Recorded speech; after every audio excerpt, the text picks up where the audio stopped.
Police in Luton say footage from body-worn cameras will form part of the investigation into the police response to the death of a 3-year-old girl hit by a bus in Bury Park last month. A public meeting was held in the town last night, attended by Maya Shazad's family, local councillors and Bedfordshire Police. Maya's grandmother is Rubina Imtiaz. I should have gone to her ceremonies like for graduation or birthdays or a wedding, but it's sad to say that I had to come to something like this, but I will get justice for Maya and do whatever I can. The brother of a 5-year-old boy at the centre of a row over his treatment for a brain tumour has been allowed to visit him in hospital in Spain, but Asher King's parents are being held in Madrid while a court considers an extradition request from Britain.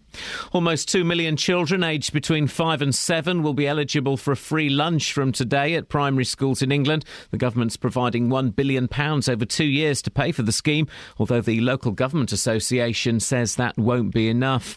A woman from Hertfordshire who says her husband is not the same person she married due to a rare condition says she wants answers from the NHS. Alexander Carradine was admitted to Chase Farm Hospital for surgery in 2007 after suffering severe headaches. More from Sophie Solaria. Alexander suffers from diabetes insipidus, a rare condition which means he has no thirst.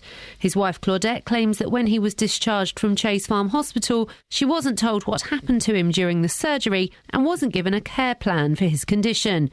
Claudette says she's had to give up work to look after her husband and has only just started to receive the daily visits from nurses they both need. Proposals for a new airport in the Thames estuary are believed to have been rejected by the Airports Commission. The project had been championed by the Mayor of London, Boris Johnson. The Commission will now choose between expansion plans for Heathrow and Gatwick.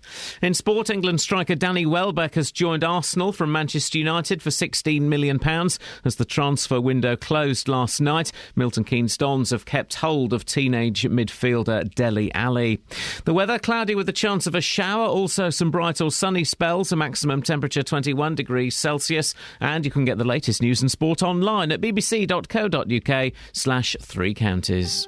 Today on BBC Three Counties Radio. From 9. The JVS Show. With the big phone in, the hottest topic of the day, and your consumer problems. From 12. Nick Coffer. Showcasing the very best of beds, hearts and bucks with great guests, loads of advice and the music you love. From 3. Roberto Perroni. I'm here with a roundup of the day's news, the latest travel and your stories. From 7. Three Counties Sport. With live commentary from the Johnston's Paint Trophy, as Stevenage and Wickham are both in action. Today on BBC Three Counties Radio.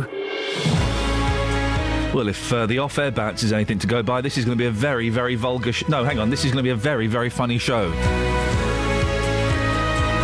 Lots coming up, including a cabbie passed fit despite brutal rapes, an update on yesterday's story.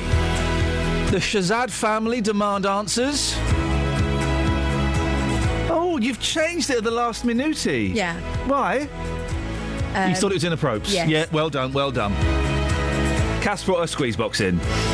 Oh, What? why did you have to say that? Come on, I know you're... I don't think today is Squeezebox Day. You are bottling out from playing the squeeze No, box, it's not and that. you played an excellent rendition of... I'm not sure what the song was. This Old Man. This Old Man, OK, if that's what you say. You played one. He played knick-knack on my thumb with a knick-knack. You were playing that. It really was absolutely marvellous. Beautiful, wasn't it? And I think that the show needs a little bit of light musical interlude today, and you're the person to bring it to us. 08459 455 555. Across beds, hearts and bucks. This is BBC Three Counties Radio.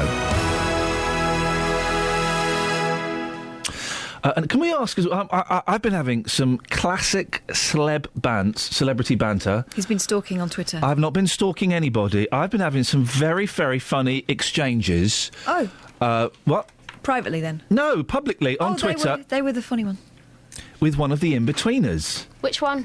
Jay. Oh, he's the best. Yeah. We've been having some great bants. He's a fan of mine, apparently. Excellent. He was. We've been having some great bants, and I was just wondering if anybody else had had some top-notch bants with celebrities on Twitter. I have. Go. I had some top-notch bants with Mark Watts, a.k.a. Matt Allright. Off of Rogue Trader and off of Hanging Up on Dave yesterday. I had some not top quality notch bants with him yesterday on the text as he was sending me. He was actually quite angry that we cut him off. We did not cut him off. We did not cut him off. He hung up. Yeah. Fair and square. So that's good. Kath, ever had any top notch celeb bants on Twitter? No, I've got a life. Well, isn't that rude?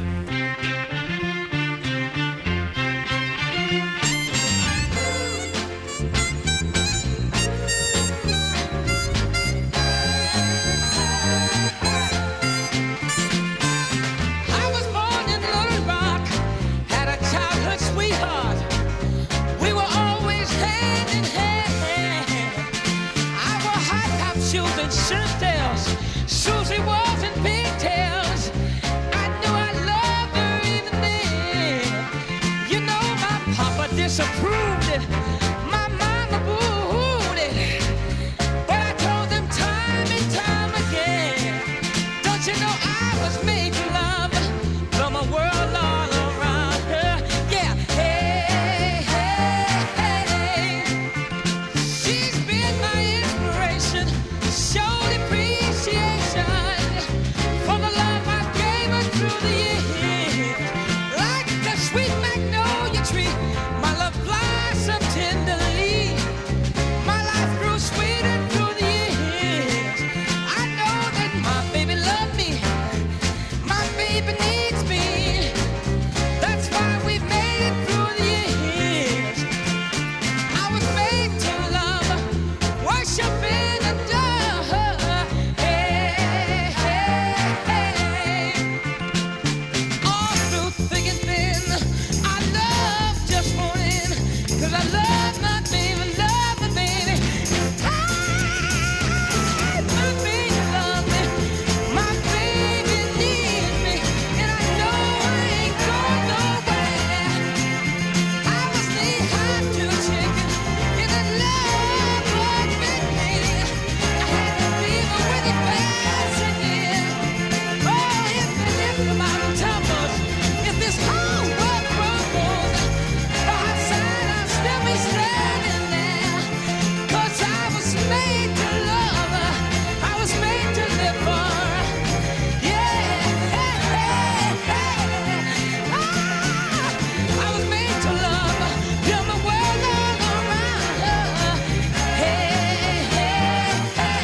This is Iain Lee, BBC Three Counties Radio. Busy show this morning, lots to talk about. First story, though, is something that we told you about yesterday.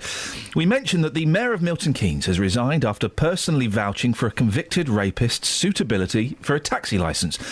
Well, today we can exclusively reveal details of the offence which councillors knew about before they passed him fit to take fares. Now, I should warn you, it's quite graphic. We've toned it down a little bit, but if you've got young ears listening, you might want to, get them to brush their teeth now. Here's our reporter, Tony Fisher, reading from a letter sent to Milton Keynes' licensing committee by Thames Valley Police with regard to 44-year-old Nadeem Ahmed Kiani. Have a listen to this. The circumstances of the offences are that Mr Kiani and his co-defendant picked up prostitutes in a vehicle. One of them would hide in the back of the car while the other negotiated a price and then had sex with the prostitute. A code word would then be used and the defendant in the back would come out of hiding. They would threaten the victim with various weapons. They would make the victim remove their clothes and each raped and sexually abused the victim in turn. On October the 4th, 1994, Mr Kiani appeared at Middlesex Guildhall Crown Court, charged with 2 counts of a serious sexual offence, 1 count of rape and 1 count of assault with the intent to commit a serious sexual offence. He was found guilty and received a total of 8 years in prison for each offence to run concurrently and was required to register as a sex offender for an indefinite period of time. As I said, particularly unpleasant. Our political reporter Paul Scoynes has been looking at what guidance councillors are given when considering people who have prior convictions. I would imagine that councillors must be given fairly strict guidelines in this instance. It does vary, Ian. In some cases they are given very strict guidelines. In others it is left a little bit more freer. And in our area it's one of those sort of cases where it varies from council to council. So, for example, in Bedford, the licensing committee would give their counsellors the guidance that they would normally expect to refuse a licence in this instance. In Luton as well, it would say that unless there are, quote, exceptional circumstances, an application would normally be refused where the applicant had been convicted of an offence such as rape or other serious sexual assaults. The same in Central Bedfordshire. It says, applicants would normally be refused. Indeed, in Milton Keynes, that exceptional circumstances line again. So in most cases, it would seem that that councils are sort of given the guidance to turn something like this down if somebody has had a historic conviction for something as serious as rape. I spoke yesterday to the Local Government Association, one of the sort of umbrella bodies for councils, and they said that they actually preferred it that councils had these sort of decisions made themselves, that elected councillors could take the decision at a local level rather than just impose some sort of top-down guidance. And when I spoke to the Department of Transport yesterday, which is the sort of government body which deals with this sort of area, they said that taxis and private hire vehicles, they're licensed by authorities in England, and those licensing authorities have, quote, a statutory duty to ensure that anyone they grant that licence to is fit and proper. And they say that in the instances where someone has a criminal record, the authorities should consider each case on its merits, but they should take a particularly cautious view of any offence involving violence, and especially sexual attack. Does anywhere have stricter codes? Well, I had a quick look around, and, I mean, admittedly, there are hundreds and hundreds of local authorities, but by chance I looked at Leeds. Now, Leeds changed their guidelines last year, and I asked why, and they said it was just because of a review that they wanted to have into the way that they were giving things. It is very, very strict. It is extremely clear as well what offence should be, given in, or what each offence should be, how it should be regarded. How it should be regarded, absolutely. So if you have raped somebody, then you are flatly refused at any point of ever getting a taxi licence. Yeah, and there are other offences like that. So they work on a point system. It's very clear. If you've been in prison, the points are doubled. You have to achieve less than 9 points, and a serious sexual assault committed 9 years ago would get you 8 points. If you'd been imprisoned for it, of course, that would go to 16. So you would flatly not have a licence, and that's how it works. And I haven't spoken to councillors there, but the press team said that councillors had responded well to it. It gave them a clear framework to work around. In London, the same situation exists there. Now, the Law Commission has written a report on taxi and private hire services, and they presented its recommendations to government. That's going to be sort of formulated into a law soon. Now, the Law Commissioner, Nicholas Paynes QC, he'll talk to you later, and he says that he wants to see minimum standards brought in across the board to become a taxi driver. For example, one of the recommendations that we explicitly made was that the standards should include a list of criminal offences which taxi and private hire drivers must not have convictions for. And if they did have convictions for those offences, they would be under a duty to report that they had been convicted or even arrested for such an offence. And if they were convicted, that would render them ineligible to hold a taxi licence. The more we hear about... I mean, this story was thoroughly unpleasant yesterday, but the more we hear about it, the revelations that were discovered, throughout the day yesterday, the more shocking it is. I think the fact that these details were given to councillors before they made the decision will just stagger some people. You cannot really understand how you could come to that decision about finding somebody fit and proper. What this fella did, as we've heard earlier on, was thoroughly unpleasant, thoroughly aggressive, sexually aggressive and awful, and that's putting it very, very mildly, to allow him to drive a cab where there will be young women travelling on their own. It's incredible. This was a premeditated series of sexual attacks. This wasn't just a one-off. This is, he did this 3 times with his co-defendant, and, this was a brutal sexual attack that our colleague yesterday, Craig Lewis, managed to get hold of this letter from Thames Valley Police to the to the council, and you do wonder just what they were thinking. Milton Keynes Council says it is now trying to bring in a watertight policy. There were concerns that any snap decision about other offences would potentially leave the council open to legal action. This was the MP for Milton Keynes, Mark Lancaster, speaking yesterday. I've been a Member of Parliament for 10 years nearly, and I think this is one of those absolute sort of jaw-dropping moments. Whilst on the one hand I accept that people go to prison, they serve their sentence, and after a period of rehabilitation, that conviction is considered to be spent. But there are some offences which are so severe, given the nature of being a taxi driver, you should simply never be allowed to do it. And I think rape clearly, and sexual assault, indecent assault, etc. are one of them. Now, another taxi driver in Milton Keynes whose convictions for a sexual assault have been revealed is still driving. It was revealed yesterday as well. Paul, thank you very much indeed. I know we took calls on this yesterday. If you want to give me a call today, you're more than welcome. 08459 455 555. BBC Three Counties Radio. Let's get the travel.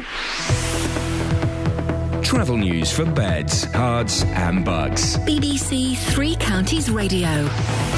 Thanks, Iain. Well, the motorway's looking okay. Can't see any problems on camera on the M25, M1, M40 or the A1M. All relatively quiet at the moment, and no problems to report on the routes in towards London. If you're using the trains, well, they're fine. The Central Line in London, though, minor delays at the moment, all because of overrunning engineering works in West Ruislip and Marble Arch. James Worley, BBC Three Counties Radio. James, thanks very much.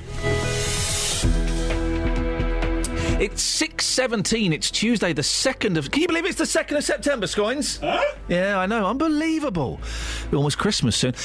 Tuesday, the 2nd of September. I'm Iain Lee. These are your headlines on BBC Three Counties Radio. This radio station has learnt that a Milton Keynes taxi driver at the centre of the row which has led to the resignation of the mayor was a violent serial rapist. Police in Luton told a public meeting last night that footage from body-worn cameras will form part of their investigation into their response to the death of a 3-year-old girl hit by a bus last month. And almost 2 million children aged between 5 and 7 will be eligible for a free lunch from today at primary schools. BBC Three Counties Radio.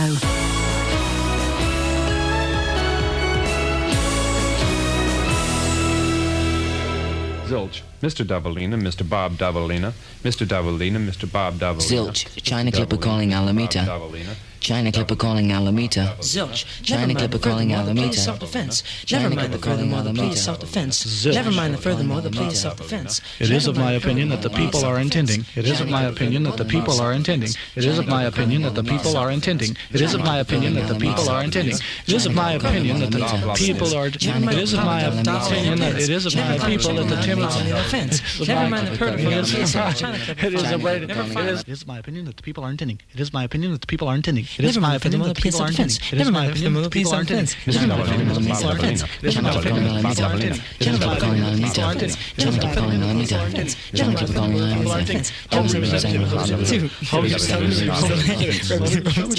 are intending. It is my opinion that the people are intending. It is my opinion that the people are intending. It is my opinion that the people are intending. Every weekday morning from 9, Jonathan Vernon-Smith. Lots to discuss. Do you agree with her? Do you think she speaks a lot of sense? With the biggest questions. Should Muslim women be allowed to wear the veil in court? And is it fair to only give people this kind of benefit for 3 months? And the biggest opinions. I'd like to hear from you. I feel strongly because children should be taught in a structured way. You know, there's nothing better in life than real life experience. Don't be patronising. Excuse me, I'm talking, sorry. There's 2 words here, common sense. One of my pet hates, I feel really strongly about it. We're talking about that. I agree with you. The JVS Show, weekdays from 9 on BBC Three Counties Radio. Morning, this is Iain Lee, BBC Three Counties Radio. Catherine Boyle, what's going on?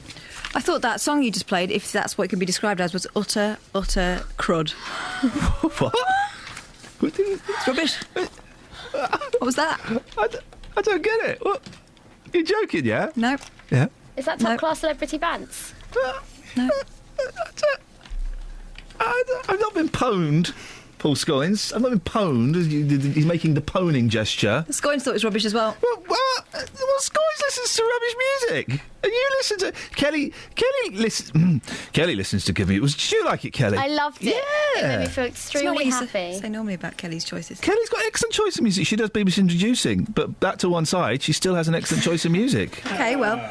We can agree to disagree, but you're wrong. It's part of a selection of songs that you need to hear all together. Yeah. No. Do you want to hear it again? No. We'll do it again. Yes, I never want to hear it again. Mr. Davalina. You don't want to hear it again? Bob No. Davalina. Okay. Mr. Davalina, Mr. Bob Davalina. Zilch, China Clipper. Okay. How about this one? Yeah? Yeah, better. Thank you very much. How grumpy. Just a loudmouth Yankee, I went down to Mexico. I didn't have much time to spend, about a week or so. There I lightly took advantage of a girl who loved me so. But I found myself thinking when the time had come to go. What am I doing hanging around? I should be on that train and gone. I should be riding on that train to San Antone. What am I doing hanging around? She took me to the garden just for a little walk. I didn't know much Spanish and there was no time for talk. Then she told me that she loved me not with words but with a kiss. And like a fool I kept on thinking of a train I could not miss. What am I doing hanging round? I should be on that train and gone. I should be riding on that train to San Antone. What am I doing hanging around? Well, it's been a year or so, and I want to go back again. And if I get the money, well, I'll ride the same old train. But I guess your chances come but once, and boy, I sure missed mine. And still I can't stop thinking when I hear some whistle crying.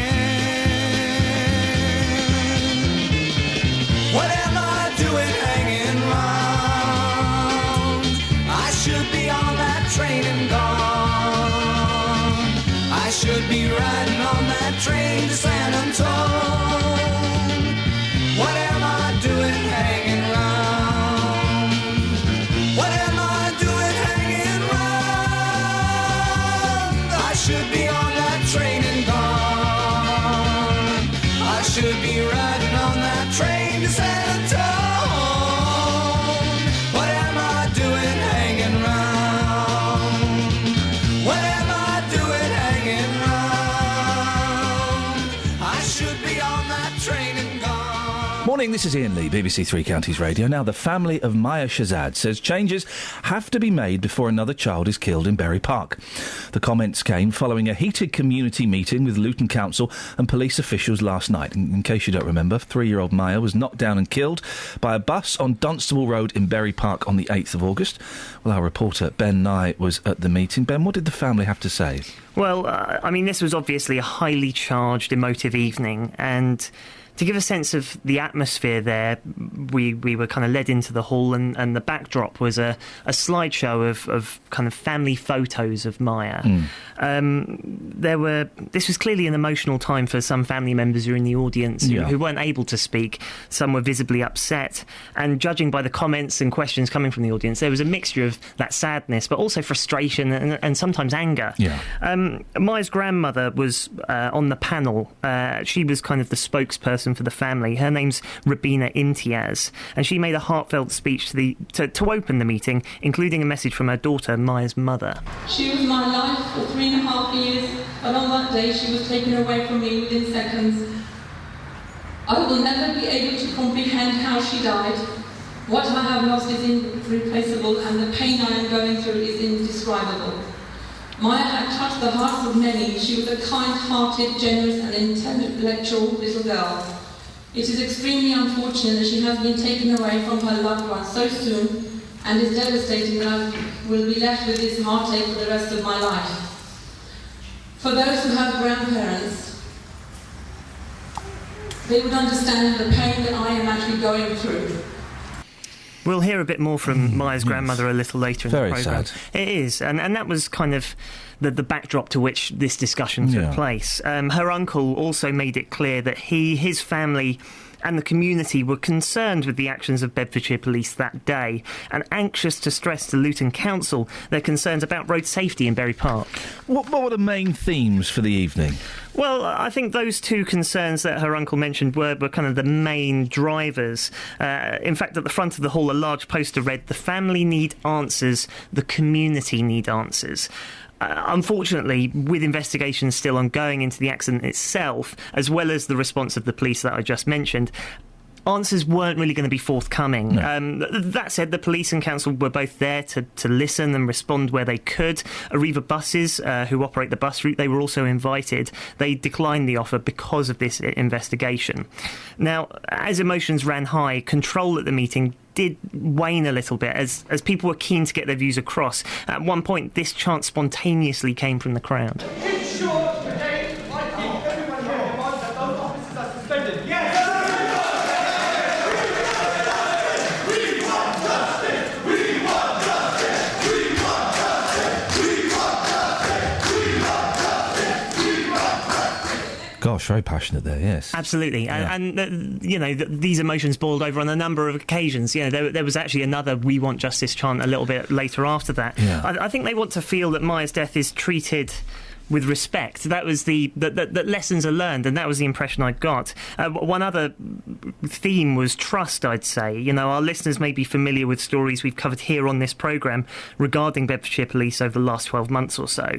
And I think the community here were keen to stress to the police and the council that trust between the police and the public is low, and something needs to be done to restore that. And one other point of interest was the use of new body-worn cameras by the police. Now, these were adopted in the wake of the death of Leon Briggs in police custody. And when asked, Superintendent Dave Boyle confirmed that officers were using the new technology and that footage was being used for the investigations as well. All of that said, I'm still not entirely sure what the meeting achieved, what it could achieve in the backdrop of these investigations still ongoing. What about the council?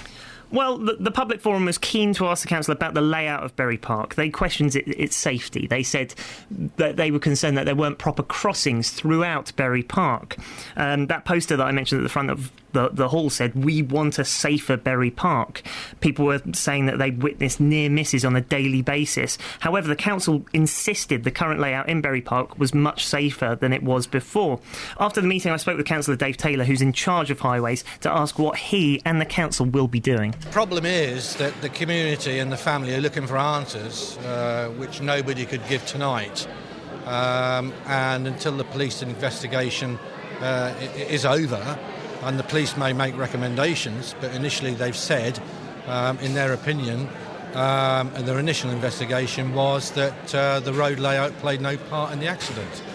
But when the investigation is at its conclusion, and the coroner, if they do make suggestions, then we'll implement those suggestions. So do you have plans to look at the layout of Bury Park? Do you have plans to perhaps change the layout? Is that an option that's still... Yeah, we're currently looking at it. And I mean, it was only a week or so after the tragic accident that I went round with the leader of the council and ward councillors to look at the layout to see if there's any improvements. And we made notes, and we've made notes tonight, and we'll be collating all that information together to see if there's any way that we can make it really safer. Well, Ben, thank you very much. 08459 455 555. Let's get the travel news now, shall we? Travel news for beds, cards and bugs. BBC Three Counties Radio. And reports of an accident on the A1 in Bedfordshire. We've had word of a vehicle that's overturned between the Sandy roundabout and the Black Cat roundabout on the northbound A1. If you have any updates from the scene, do call us. The A421 at Buckingham closed. We've had confirmation between the A413, the total roundabout, and the other stretch of the 413. It's all because of roadworks until 8 o'clock this evening. That's possibly the reason why the A421 was so bad yesterday morning into Buckingham, especially from the Milton Keynes direction. We'll keep you up to date on that. And on to the tubes in London, minor delays on the northern and central lines. James Worley, BBC Three Counties Radio. Across beds, hearts and bugs. This is BBC Three Counties Radio.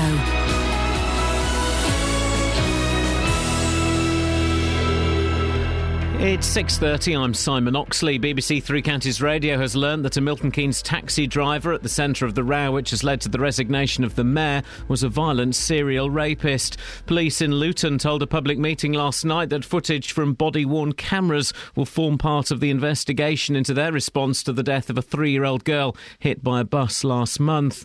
The eldest brother of the 5-year-old British cancer patient Asher King has been allowed to visit him in hospital in Malaga, and almost 2 million children aged between 5 and 7 will be eligible for a free lunch from today at primary schools. Three Counties Sports. BBC Three Counties Radio. The transfer window closed last night with Manchester United at the centre of the main deals. They signed the Colombia striker Radamel Falcao on loan from Monaco, with England striker Danny Welbeck leaving United for Arsenal for £16 million. Locally, Milton Keynes Dons have kept hold of teenage midfielder Dele Alli, who had been linked with several Premier League clubs. Luton duo Solomon Taiwo and Ricky Miller have joined conference side Dover Athletic on loan, and Wickham extended the loan of Brentford centre-back Alfie Mawson until January the 1st. Meanwhile, the former Brighton manager Oscar Garcia remains the favourite to replace Beppe Sannino at Watford. Our Watford commentator John Marks believes he might be the right fit. If it's Garcia, then I think it would be fair to say he probably did a pretty good job at Brighton last season on fairly limited resources, and I think that's probably one of the reasons why he didn't renew his contract there, that he felt that maybe there wasn't going to be the backup and the finance there to enable him to move Brighton on. Stevenage and Wickham are in Johnston's Paint Trophy action tonight. Wickham return to Coventry. Stevenage hosts Gillingham. There's commentary on both games in Three Counties Sport from 7. In tennis, Andy Murray's through to the US Open quarter-finals after beating Joe Wilfred Tsonga in straight sets. Extremely tough conditions, very humid and obviously windy. It started to cool down a bit at the end and there was a bit of shade at the side of the court which helped, but first 2 sets were very long, tough sets, mentally quite draining, and glad I managed to get through. And Murray will play Novak Djokovic next. The European Ryder Cup golf team will be announced this lunchtime for the clash with the USA later this month. Woburn's Ian Poulter and Buckinghamshire's Luke Donald are both hoping to be among the 3 wildcard picks. And England's cricketers face India in the 4th One-Day International at Edgbaston today. England are 2-0 down in the 5-match series. BBC Three Counties News and Sport. The next full bulletin is at 7. If you hear a whisper, give us a shout. Iain Lee. BBC Three Counties Radio. You rocking out to that, Kath? Yeah, love it. Coming round to our way of? Oh. WOT? 08459 455 555. A couple of things. Firstly, ever had top-class bants with a celebrity on Twitter? I am with Jay from The In-Betweeners. We really are getting on like a house on fire, being very, very, very funny. Wonder if you'd had the same. Or maybe you've had a celebrity tell you to get knotted as well. That's always fun. When celebrities lose their rag, which is the name of my new series starting on Sky One in the autumn. But also... is the subtitle to that is When Celebrities Lose Their Rag, It's the Funniest Thing. Yes. It is. Thank you. It's not. Also, we're going to look at the papers in a second. But before we look at the papers... No. You can't handle this. Catherine's got her little box out. What have you got there? Squeeze box, isn't it? Squeeze box. You've finally brought it in. You've had this for about, what, a year? So I'm you had... This is me. Nobody knows about this. This was me playing the piano. Where's my piano music gone? Hang on. Hang on doing? Oh, no. This is me playing the piano after having it for 2 days. Right, OK. 2 days. Yeah, but the piano's easy, isn't it? Well, no, the piano's really, really hard, mate. Oh. 2 days of the piano. You've had the squeeze box for a year. Yeah, but I've touched it twice. Well, let's hear... Hang on, let me just find the correct music. Oh, you're reading it from the... You're reading music, are you? Yeah. I was freestyling on the piano. Yeah, Never mind. I can tell. OK. Do you want to... Should we play a song first while you warm up? Or are you going to go straight in? Yeah, go on. Let me warm up first. Come on. All right, you warm up. No, play a tune. All right, we'll have a tune, and this sums up pretty much what we're going to hear now.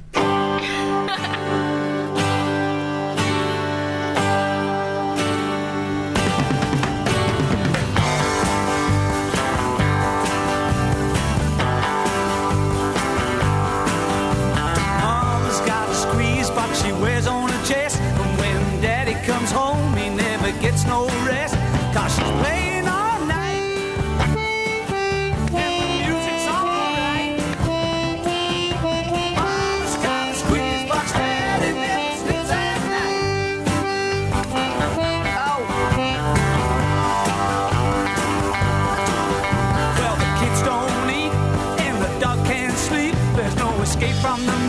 taking the whole damn street. 'Cause she's playing all night, and the music's alright. Mama's got a squeeze box, Daddy never sleeps at night.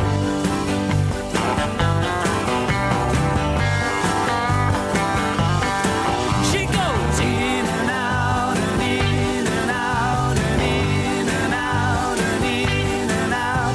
She's playing all night, and the music's alright. Mama's got a squeeze box, Daddy never sleeps at night.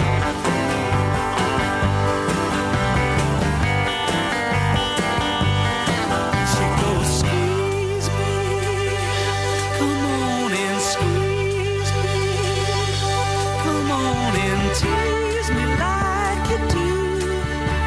I'm so in love with you. Mama's got a squeeze box, Daddy never sleeps at night.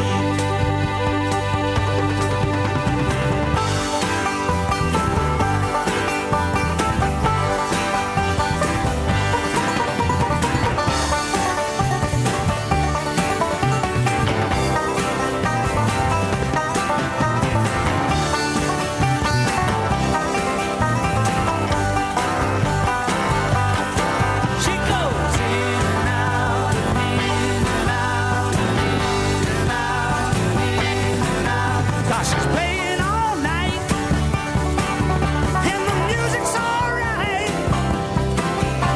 Mama's got a squeeze box, Daddy never sleeps at night. And Mama has got a squeeze box. Mama? Mama got a squeeze box and I can't play it for toffee. Beautiful. Let's hear. Right, here we go. Ladies and gentlemen, Here's me not playing it very well. Sorry, everybody. Wake up if you are not awake already. This is going to do it. Oh.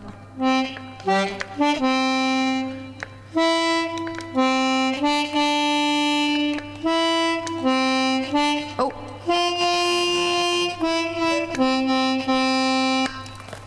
Was that Nice One, Cyril? Yeah. Okay, what's next? Can we read the papers? Oh, mate, let me have a go. Right, All right. I have never played this It's before. quite hard. I have never played this before, and I bet I'm going to be. Don't forget to let the air out. Press the button. I'm going to press the button, ladies and gentlemen. I've never played the squeeze box. This is how good I am.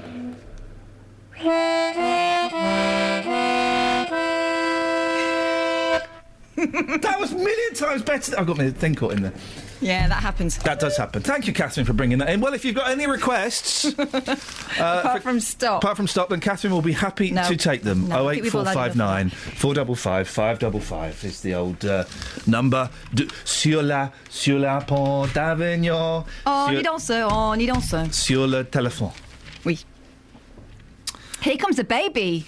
Guest in labour at wedding. Oh. Now, when I got married, someone turned up wearing white. That's bad enough. That you don't Someone do that. dropping a sprog in the middle of your ceremony. Yeah. Rude. Yeah. Oh, really? Well, someone had a baby at the wedding. A wedding was thrown into chaos as the best man's wife went into labour seconds before the ceremony. Oh, she waited, didn't she? Oh, what a show off. Look at me, I'm having a baby. Oh, don't pay any attention to me. You carry on, love. That flipping cow's having a baby while I'm getting married. Amanda Hutchinson's waters broke shortly after she arrived for Stephen and Amanda Vasey's marriage. Husband Gareth had to abandon his best man duty. Selfish. That is out of order. And used one of the bridal cars to rush his wife to hospital where their daughter was born just 7 minutes later. Oh, she wasn't playing games here. No. But look at this. They've actually all had to go over there in their outfits and sit in the hospital and keep her company. Blimey. Selfish. Coffee is being delivered. Thank you, Shaggy. That's right. Thanks, Ben. Why is Scoyne's looking at us like some kind of weirdo through the portal? Oh, okay. That's just flash, that is, having a baby during a wedding. I know, rude. Here's something. The Strictly stars are set for frills and spills. The lineup for Strictly has been announced. Let's go through them, shall we? Jenny Gibney. Greg Wallace. Yeah, no, in big... I love the show and I love dancing. I cannot wait to get engrossed and live in a Strictly bubble. And he used to... he loves a big spoon, doesn't he? He does love a big spoon. Scott Mills. I look forward to seeing Scott Mills stealing somebody else's dance steps. Tim Wanacott. Bargain hunt. Oh, yeah. I like him.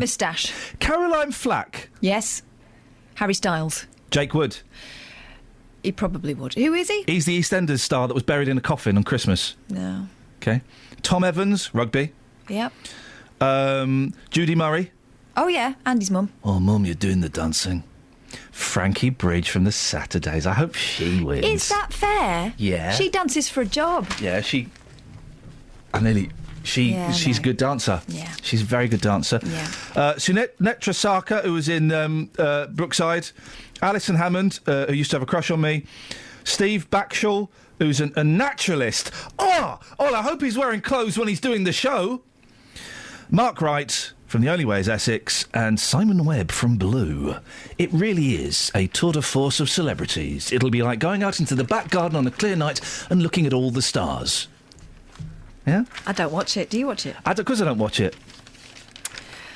I do watch the Bake Off, though, and I know you don't.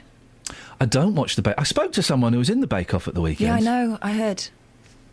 OK. On another radio station. It's on a different radio station. It's on a different radio station, yep. They lined him up for me. It was great. Great interview. Yeah. Really strong interview. Good guest. We don't have enough contestant winners on this programme. No, we don't. Oh, he didn't win. Mary Berry, I'd like my kids to help me die if I'm a burden. Wow. Blimey. You might regret that, Mary. At 79, she's at the height of her powers, but Mary Berry is thinking about a time when she becomes too old to cope. The Great British Bake Off star said she would like it if her children could give her a pill to enable her to take her own life if she lost her marbles. Mary, let's just talk about cake, shall we? And that's it in the papers. Well, there's not. I mean, there's the Queen having a selfie with some young lad. Well, Malcolm Wishman's written a rather whimsical and amusing article about birds. Oh. Would you like to hear some of it? Let's ask. Kelly, would you like to hear a whimsical article about birds? Birds is in the female kind or is in the flying species? Gosh, feathery. I didn't realise that 1970s Carry On Britain was at the end of this fader. Although this opening gambit does make one reminisce of the 70s. Recently, my wife Maxine was making the most of the sizzling weather with a spot of sunbathing in our back garden. Yeah. Stripped down to her bikini, was it that one? She was settled on a sun lounger with a book when she was almost blasted out of her skin by a piercing wolf whistle. Shocked, she shot off the lounger and rushed into the house. Some idiot spying on me, she fumed. Eager to defend my wife's honour, I raced to the garden in hot pursuit. I'd barely reached the end of the lawn before the same cheeky devil let out another rip-roaring wolf whistle. Hang on. And then I looked up and saw the beady-eyed interloper, not a sex pest, but a starling. Oh, bloomin' starlings. Perched on top of a bush, chest puffed out, he was wolf whistling at the top of his voice. I'm not entirely sure where he learned to wolf whistle, but the influx of skip, scaffolding and building works in my neighbourhood gave me some idea. OK, there was a list the other week of words that aren't said anymore. And I've come up with my own list over the week. Wolf whistles don't happen anymore. No one wolf whistles anymore. I got wolf whistled. Happens all the time. I told you I had a row with a fella who was eyeing up my wife. Builder. Yeah.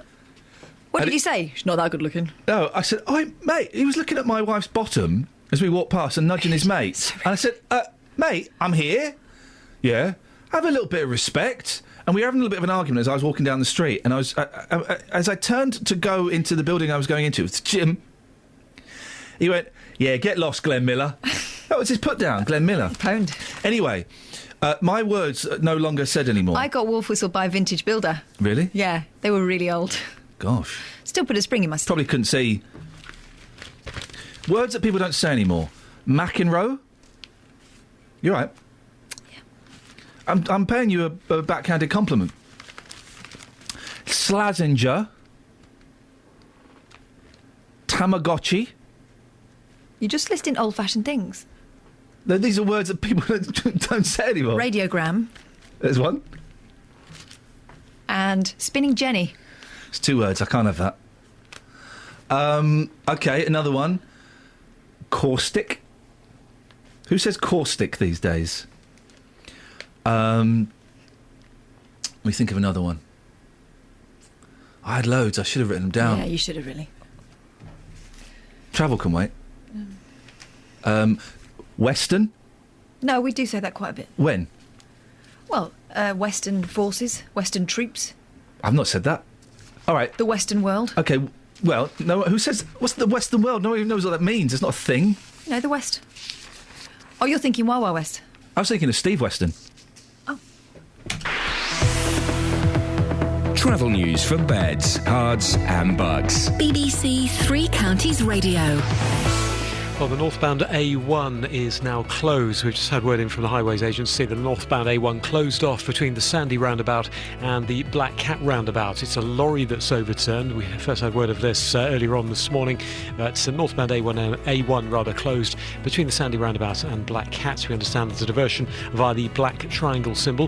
The A421 reportedly closed still this morning at Buckingham at the total roundabout. The A413, we had word in from the police yesterday afternoon about this closure because of road works, and the closure of the A421 at Buckingham, we understand, in until 8 o'clock this evening, when I think it'll revert back to temporary traffic lights. If you know a little bit more about that and confirm the closure in Buckingham, then do call us on the usual number.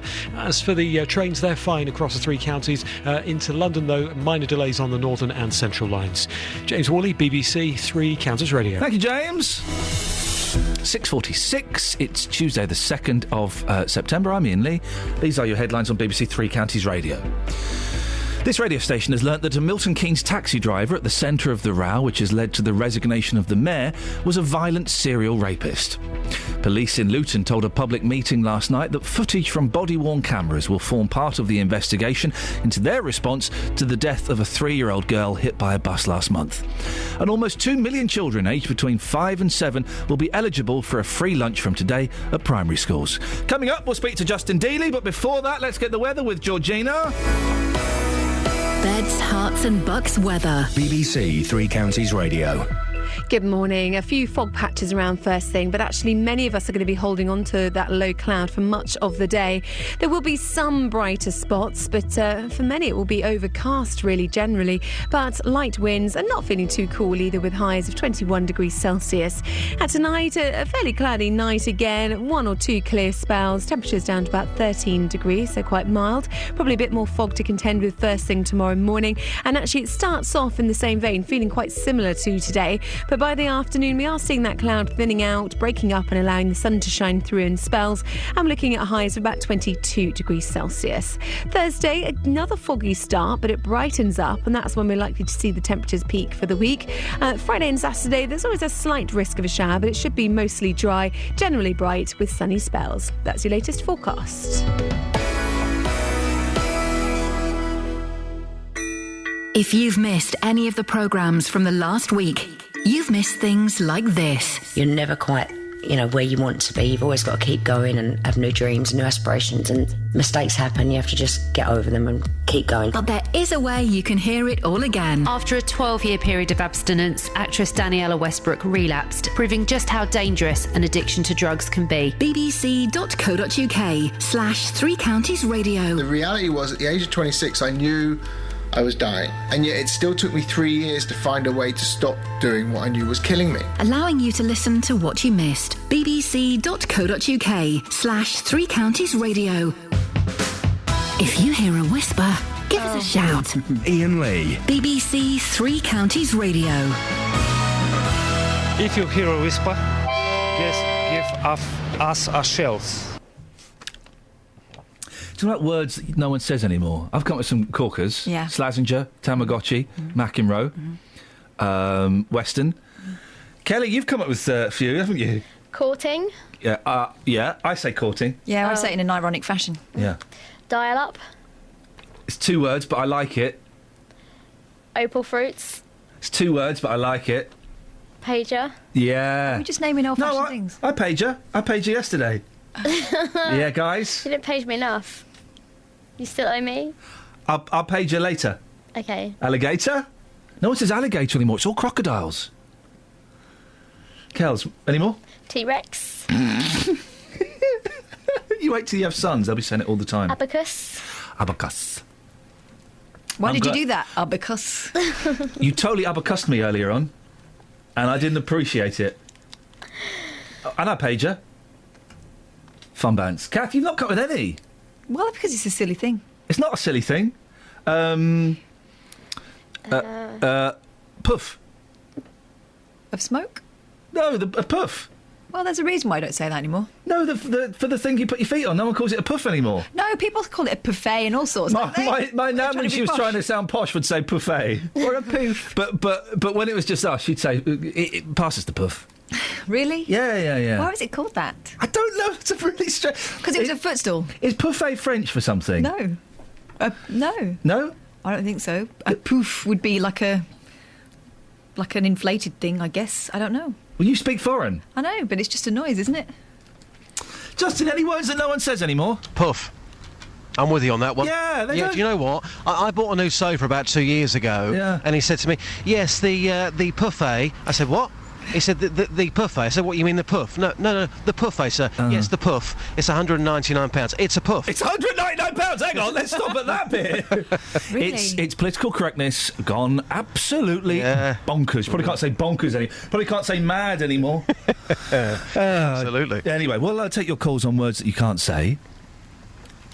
08459 4555. Am I steering this ship on my own, guys? Well, yeah, 'tis your job. OK, yeah, so it is. Hang on a second. Let's just have... Your name is above the door. Thank you. One. Yeah. If you hear a whisper, give us a shout. So, Justin. Yes. We're now going to go to Milton Keynes to talk about serious issues. Yes. Oh, hang on. Oh, yeah, we can't really combine the two, can we? No, we can't combine the two. Reel it back. I've got something here Retraction, Your Honour. Retraction. Can you go and bother some pensioners for us? Yes. Yeah, what about? Well, it says here in the Daily Mail, page 3, it's often said the best times of our lives are when we're young, but now a survey suggests we're in fact happiest in our 70s, because after we reach retirement... There's not long to go. We rediscover the everyday joys of life. No. I'll probably go along with that. I mean, well, some of our listeners buck that trend, I would suggest. I mean, not that I'm in my 70s. I'm just looking at the facts here. As you know, I deal in fact, not fiction. If you've done well for yourself in your life, you probably paid off your property, you're retired, you should be having a great time with your family and in particular with your grandchildren. So, yeah, I can probably go along with that. The suggestion here is that it's not about money, it's just about being more appreciative of having your health and good friends. Oh, like sitting in the garden looking at stars and stuff. Yeah. Oh, for goodness sakes, that stuff doesn't make you happy. Is that true? I mean, I'd like to think it does, because I'm not happy now. So, are you happy you're in nearly, your 70s? You're nearly 70, Kath. You're closer than most. Well, not as close as you. You're getting closer than me. No. Yeah. No. Quite old. Anyway, Justin, Grey hair. could you go and ask... Could you ask some pensioners whether they're happier now than they were when they were kids? Yep, absolutely. And of course, off the back, I shall be saying to them, if you hear a whisper, give us a shout. We need a few more of those, which, of course, is going very well, right the way across beds, hearts and bucks. Justin, always a pleasure. Thank you very much indeed. I don't buy that. I mean, I'm pretty miserable now, and I think it's probably all downhill from here, isn't it? 08459 455 555. What happened to the puffs? And are you an old person? Are you happier now than you were? Dennis will probably phone up and say he is, but I don't trust a thing he says. And others... Who's the fellow that phones up and has a whinge? Peter and Wilma Green. Peter won't be happy. Peter won't be happy. I can't imagine a time in Peter's life when he was ever happy. I think Peter is quite content. He's quite content to moan. Just because you moan doesn't mean you're not happy. Should I have a bit of Elton John? Yeah. Which bit? Rocket Man bit. Oh, right. Pre-flight 0 hour 9 a.m. And I'm gonna be high as a kite by then.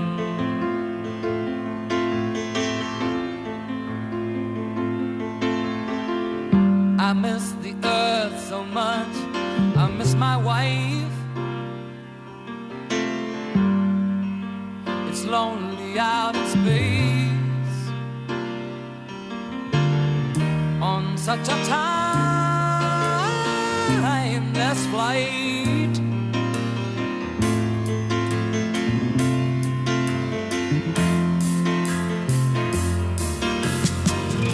And I think it's gonna be a long, long time till touchdown brings me round again to find I'm not the man they think I am at home. Oh no, no, no, I'm a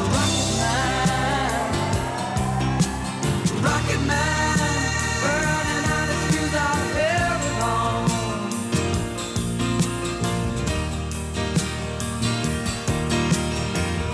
And I think it's gonna be a long, long time till touchdown brings me round again to find I'm not the man they think I am at home.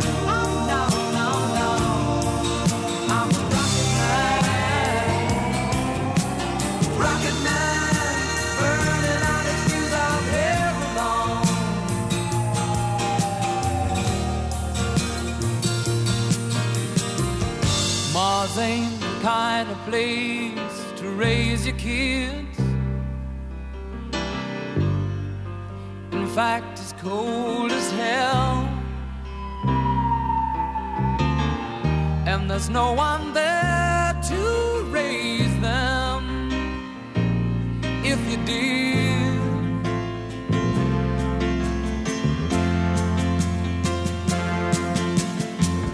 And all the science I don't understand, it's just my job 5 days a week. A rocket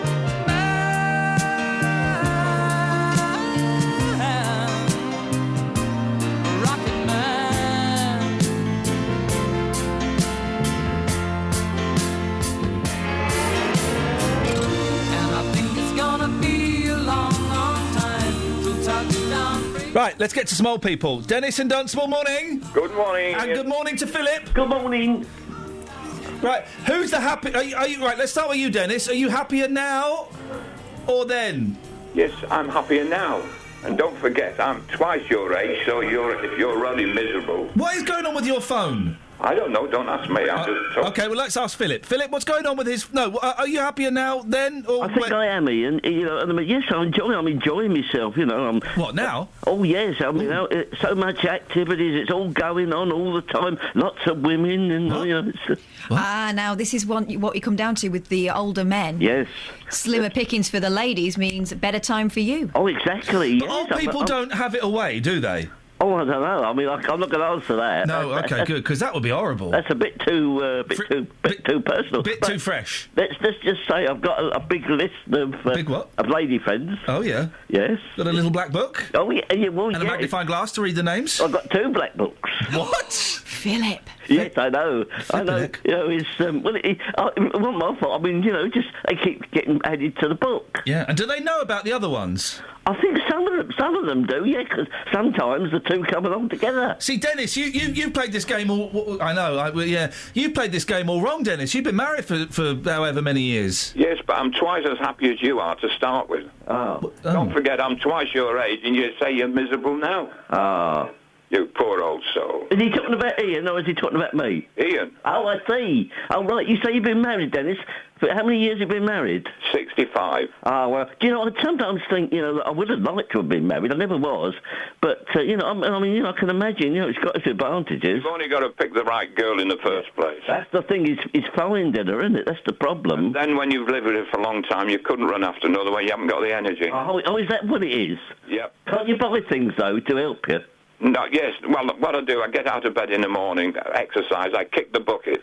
Oh, yes. Every morning. And when it doesn't hurt, now I'm dead. Oh, right. Oh, I kick the... You know, when I usually stub my toe on the bed or something, you know. Yeah, well, I do it with the bucket. Oh, the bucket. Oh, no, I haven't got a bucket. I'm training myself to kick the bucket. Oh, I see what you... Oh, yes. I see. No, but there's so much going on, isn't there, Dennis? Of course there is. There's so much to do every day. Three Counties Radio.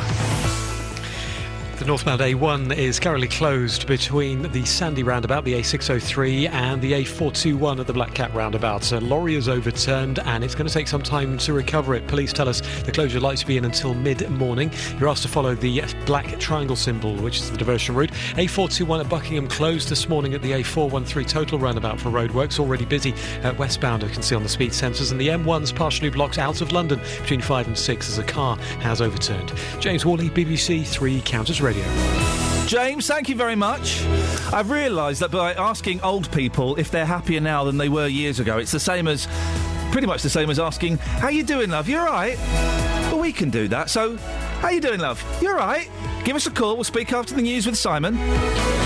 Local and vocal across beds, hearts and bucks. This is BBC Three Counties Radio.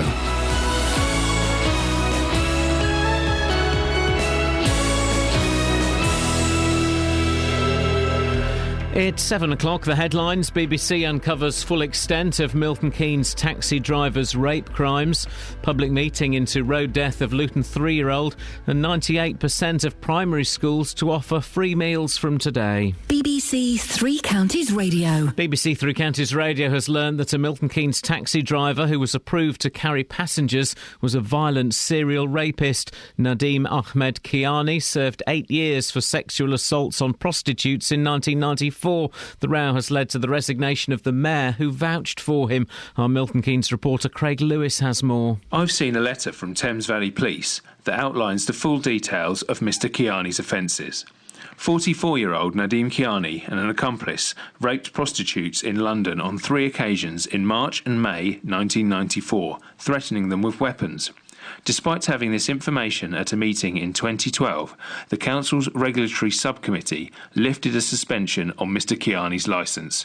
2 members of that committee, Gladstone Mackenzie and Stuart Burke, have since resigned from it. Police in Luton say footage from body-worn cameras will form part of the investigation into their response to the death of a 3-year-old girl hit by a bus in Bury Park last month. A public meeting was held in the town last night, attended by Mayor Shahzad's family, local councillors and Bedfordshire Police. Mayor's grandmother is Rubina Imtiaz. I should have gone to her ceremonies like for graduation or birthdays or a wedding, but it's sad to say that I had to come to something like this, but I will get justice for Maya and do whatever I can.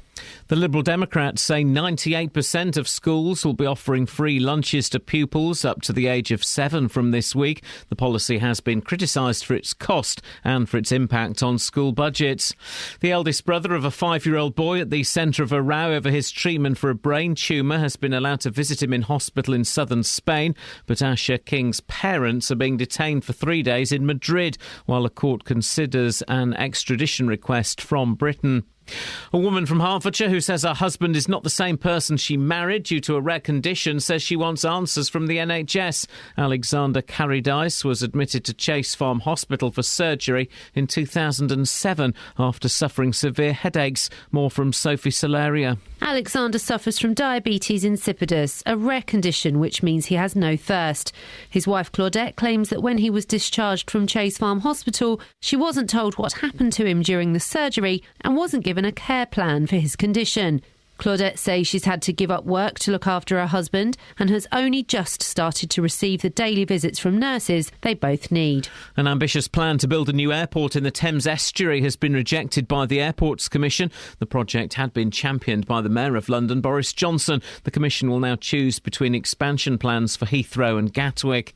In sport, England striker Danny Welbeck has joined Arsenal from Manchester United for £16 million as the transfer window closed last night. Milton Keynes Dons have kept hold of teenage midfielder Dele Alli, who has been linked with various Premier League clubs.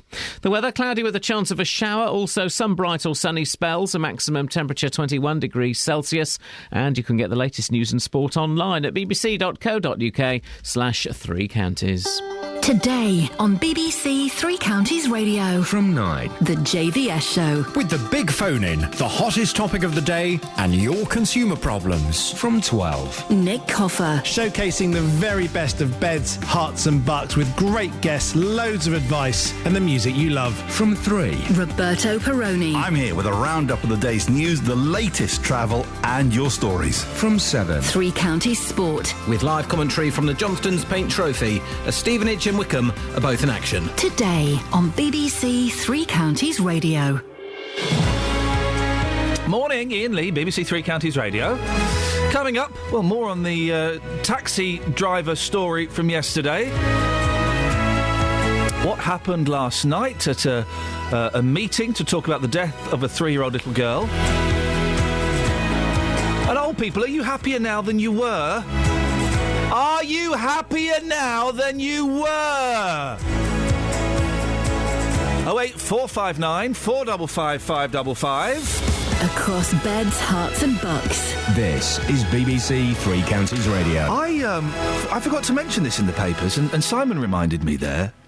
The parents of Asha are in prison. Yes. Right. The eldest brother has been allowed to go and visit the boy, the 5-year-old boy who's has possibly only got 4 months to live. The eldest brother's been allowed to go and visit them. What the hell is going on over there? Now, I know that the Spaniards are following the procedure that is laid... How do we stop this madness? This boy may live, but there's a strong chance he's got 4 months left to live. I was listening on the radio yesterday. And the parents are locked up in prison. They should be spending every moment with that child. What on earth are they doing in prison? I guess now they've been put down as a flight risk. Well, because they said that they would reject extradition because they want to carry on with their son. Yeah. Who is it? Is it the CPS? Are they the ones... Who's doing this? Who is doing this to them? You can't blame the Spaniards because they've been given an international arrest warrant and they're following what they have to do. I'd imagine it'll be quite difficult for them to override it. Someone here, why doesn't David Cameron step in and go, do you know what, there's been a massive muff-up, we're going to give their family privacy, and do you know what, we might even pay for them to go off and have the treatment somewhere as a way of an apology.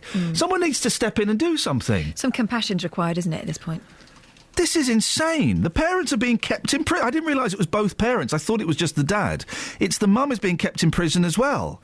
The kid's only got... This is insane. Dear David Cameron...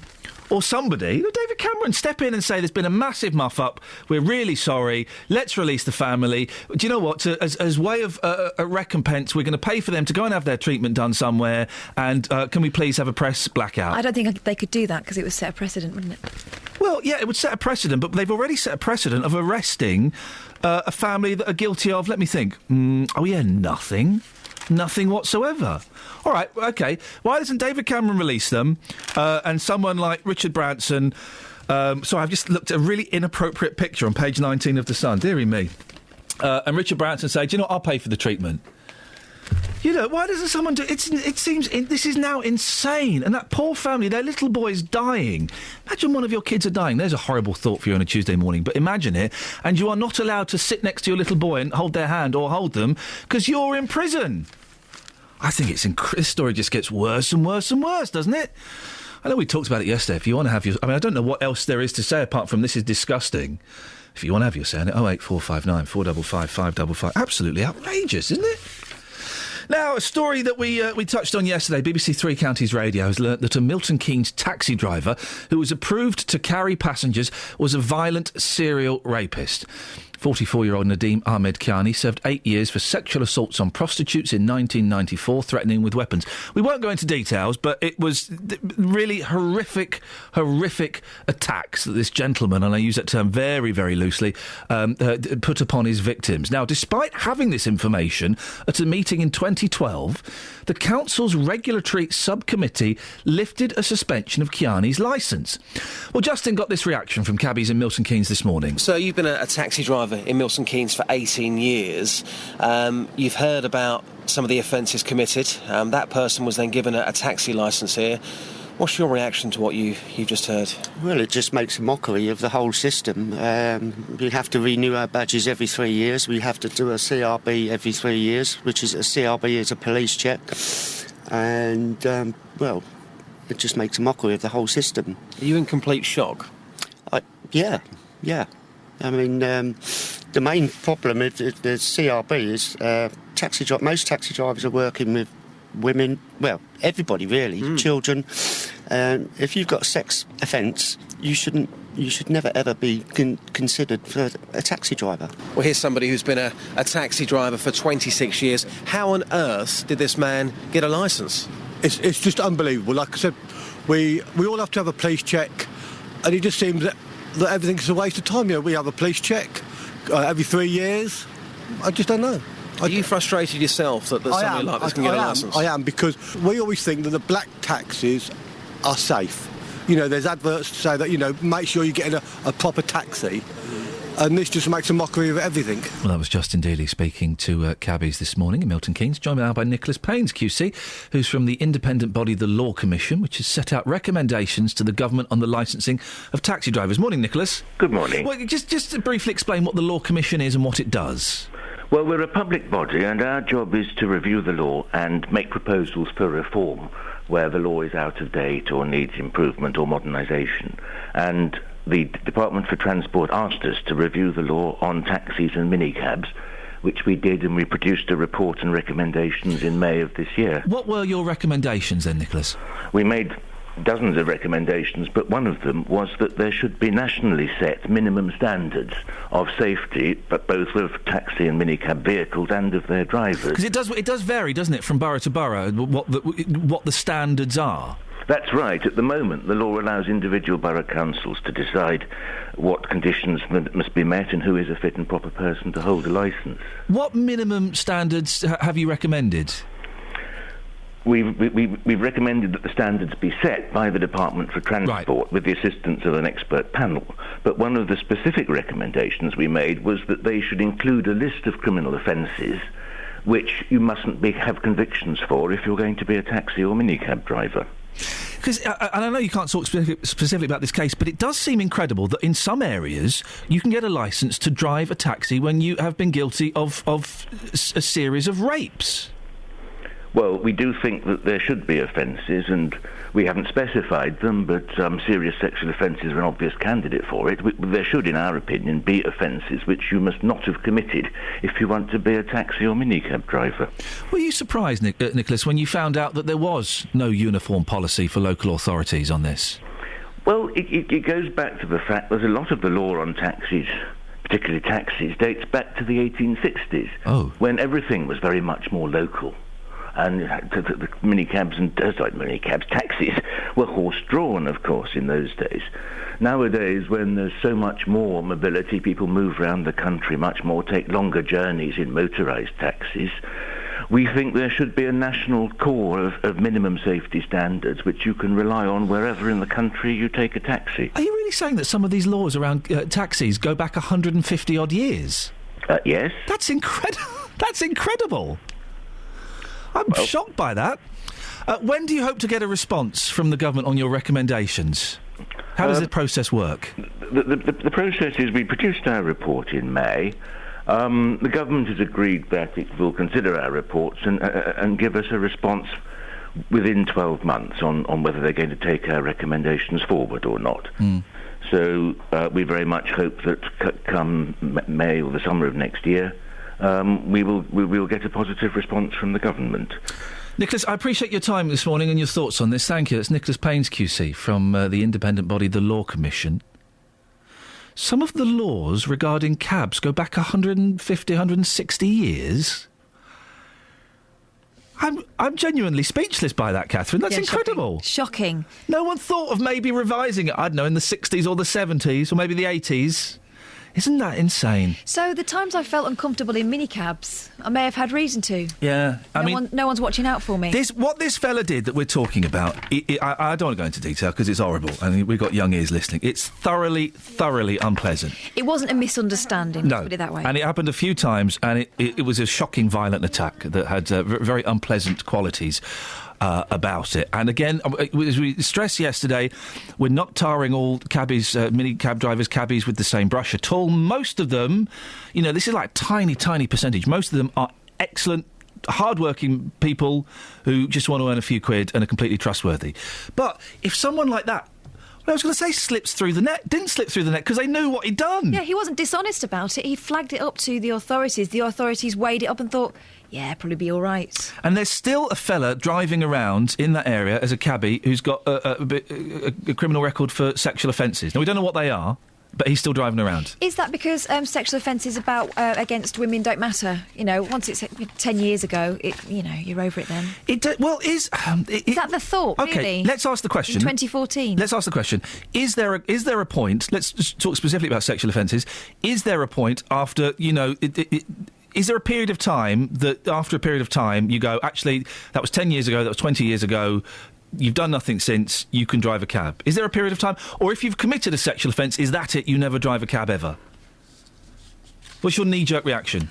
My knee-jerk reaction is, as someone getting into a cab in the dark with someone I don't know, I'd rather they didn't take a chance on people. Yeah. Because that's not their decision to make. Then if you do that, I guess you have to have that conversation as to which crimes it's okay to have committed. Yeah. So, as we talked yesterday, shoplifting, yeah, probably okay. GBH? I'd still feel uneasy. Yeah.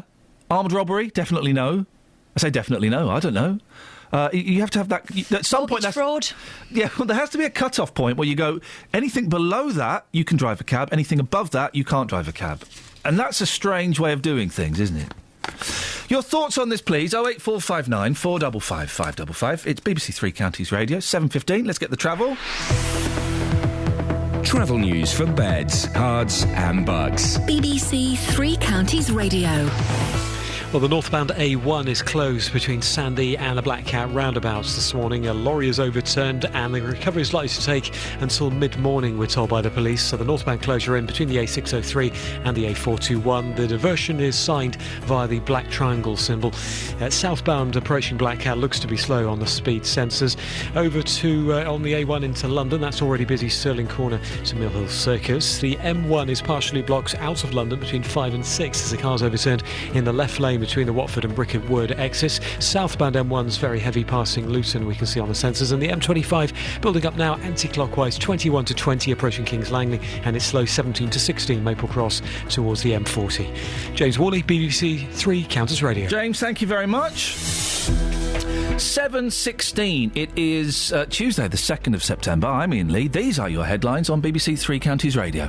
This radio station has learnt that a Milton Keynes taxi driver at the centre of the row, which has led to the resignation of the mayor, was a violent serial rapist. Luton Borough Council say they will wait for a police investigation into the death of a 3-year-old girl hit by a bus in Bury Park last month before considering any changes to the road layout. And an ambitious plan to build a new airport in the Thames estuary has been rejected by the Airports Commission. The project had been championed by the Mayor of London, Boris Johnson. BBC Three Counties Radio.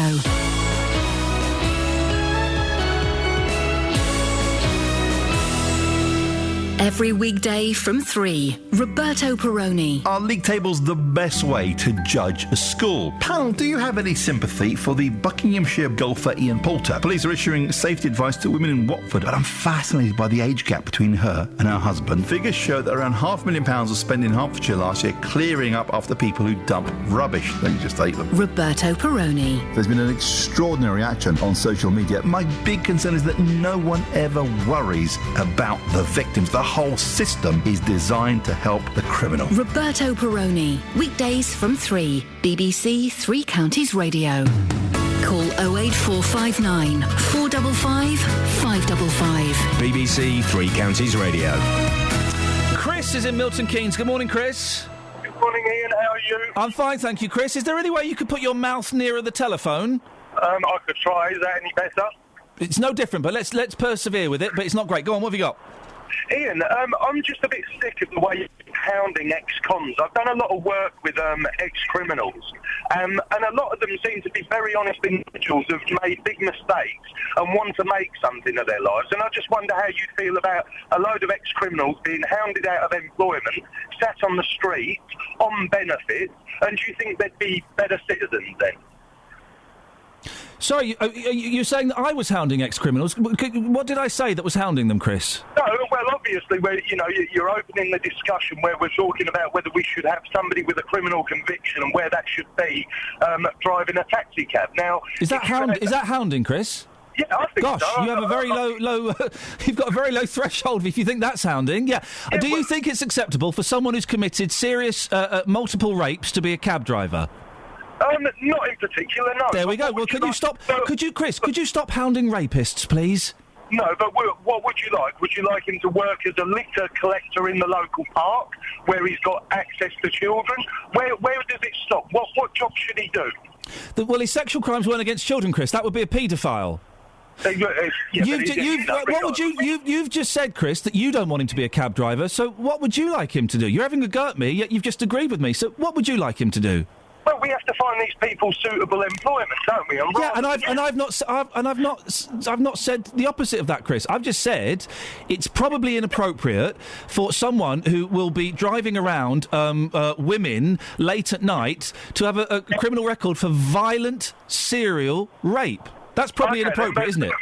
But then we also had different comments for people with GBH or ABH, and where does the line stop? Yeah, we were trying to work out what the line was, and if you'd been listening, Chris, which I suspect you weren't, you would have realised. You would realise we were saying it's a really tough one.